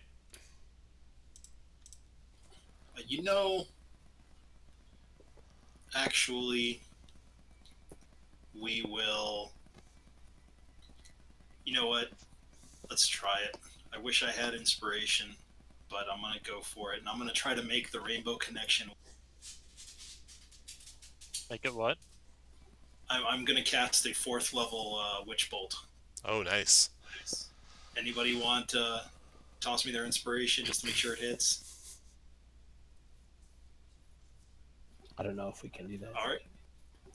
Yeah, you can give another player inspiration. Tom usually makes us do it for role-playing purposes. Yeah, for like not real just for inspiration. mechanics. Not just for mechanics. You can take it. Okay, Tack away. no problem. Jerica's gonna go. She's gonna cast it. Where's which bolt? There it is. Big money, big money, big money. Nice.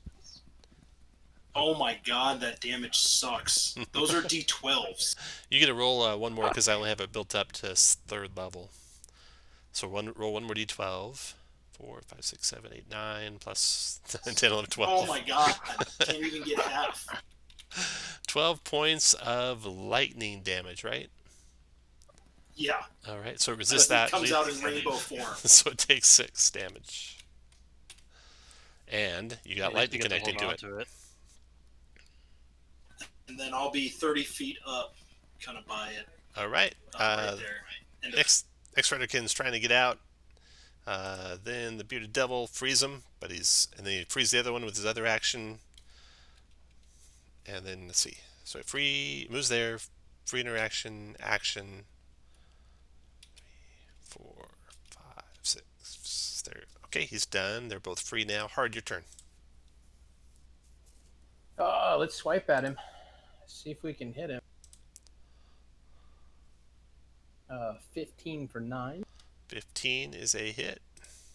22 for 10. 10, nice. And I'm going to move over here.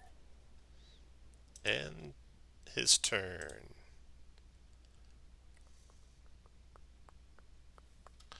Multi-tacking.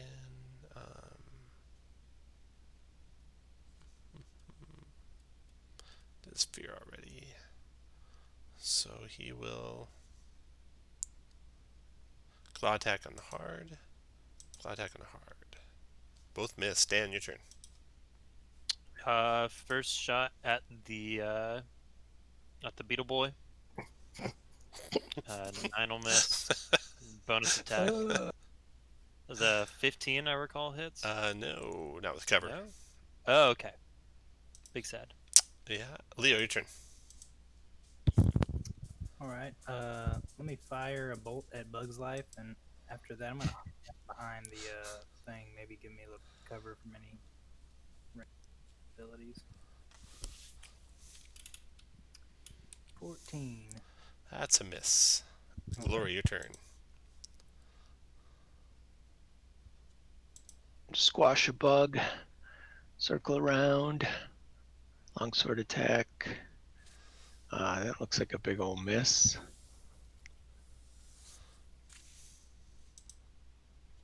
Not any better. 2 misses. You can take that little squirrely S off you too whenever you want. Bearded Devil's turn. Okay, he's the one right beside you guys. He's going to go ahead and attack Glory with his glaive and then his beard. Miss and miss. Rudderkin's turn. Alright, Rudderkin's coming screaming, charging out. 1, 2, 3, 4, 5. Then all of a sudden he gets quiet. 6, 7. Double move into there. He's done. That round is over. Next Rudderkin is free. 1, 2, 3, 4, 5, 6. 1, 2, 3. There. Double moves there. Jericho, your turn. Alright. Well, I saw that it didn't do a whole lot to him, so I'm not going to use my action to sustain that. Okay. We'll just do the Warlock line. Hit and hit for 16 damage to him. Actually, 18. I don't have it built in. Okay, and then Rudderkin's turn. This guy's coming out. 2, 3, 4, 5, 6, 7, 8.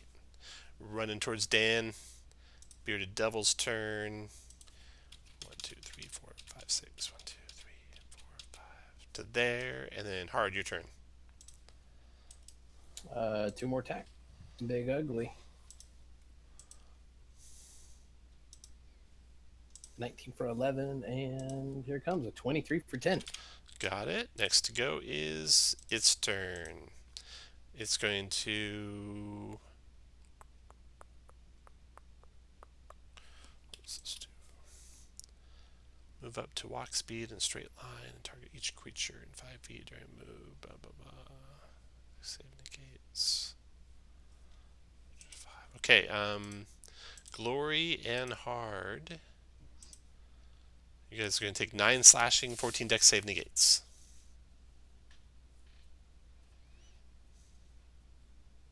So you both dodge out of the way of the claws. Dan, your turn. Gonna move 1, 2, 3, 4, 5. Get up all up next to the tire and do a crossbow on the bug. A 24 for 10. 10? Yep.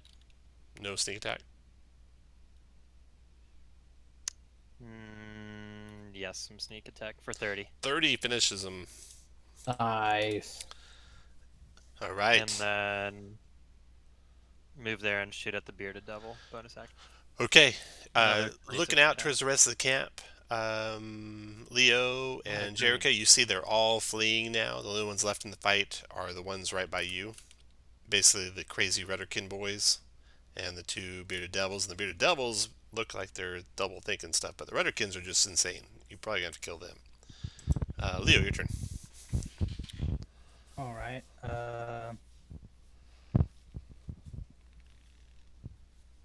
Well, I will.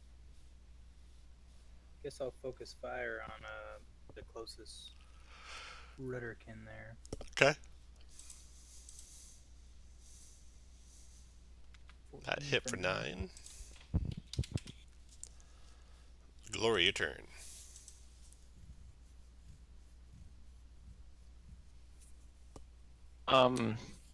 Soon as that second Rudderkin gets within 30 feet of me, I want to turn the unholy and attempt to earn. Okay, you ready that? Bearded Devil's going to go. He's going to attack you, Glory. Glaive and Beard. Both miss. And then Rudderkin's turn. He's attacking Glory. Oh, shit. I forgot all about this. Oh, but that won't be in effect yet. There's only one of them by you.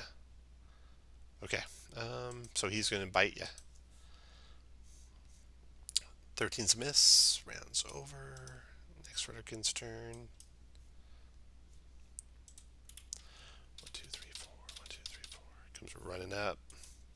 And then Jericho, your turn. All right. I guess we'll pump a few shots into that rudder can.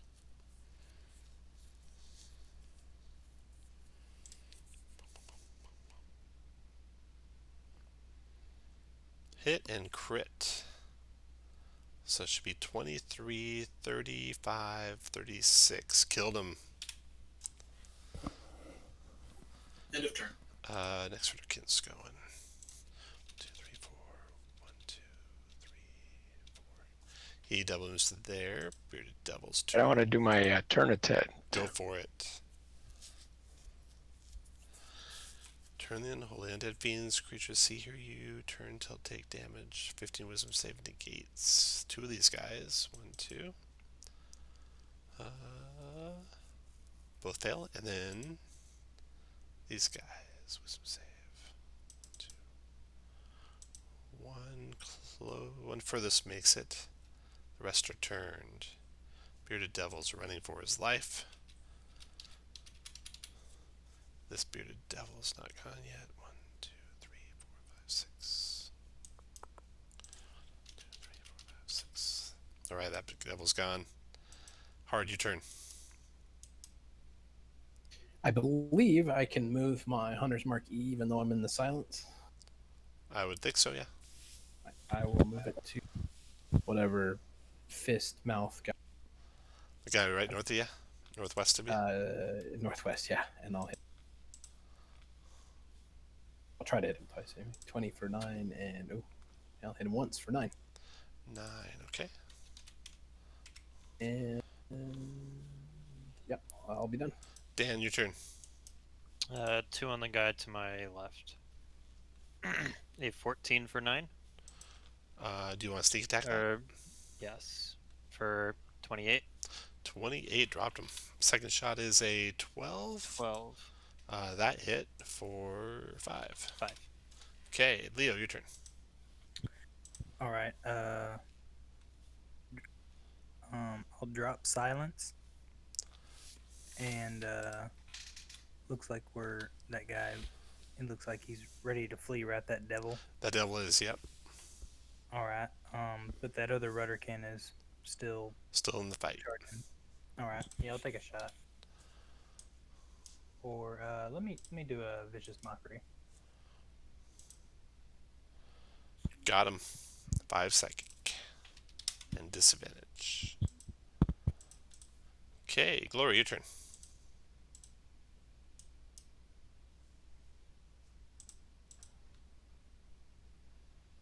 Yeah, one that's not turned.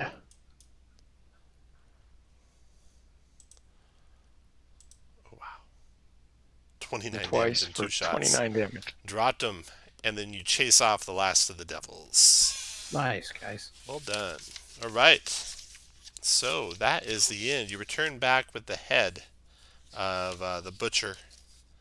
With the threat to the Wandering Emporium removed, Mahadi makes a show of reluctantly holding up his end of the bargain he made with Phi Chin. You all, along with Dara, are allowed to stay for a month and a day to travel safely with the Emporium during that time. You have secured a base of operations from which to seek out clues for Dara's mission and harass the fiends of Avernus. As thanks, Phi Chin offers you his unusual gemstone monocle, which is a gem of seeing, which he tells you with a wink will let them see more than anyone bargained for. Alright, so you have that plus 2 soul coins, plus, I think it was the butcher had it, a potion of invulnerability. Nice. So there's 3 things to split up that are consumable, so everyone roll a d20. First 3 will get a pick in order. Never lucky. Okay, we got Leo and Shane need to reroll. Oh, reroll. Leo, your first soul coin or potion of invulnerability. So soul coins, well- you saw what that did with Jerica. They give you, well, you can use them to buy stuff like Jerica used. They give you, you can use an action to drain a charge and get some temporary hit points, or query the soul that's inside who must answer truthfully.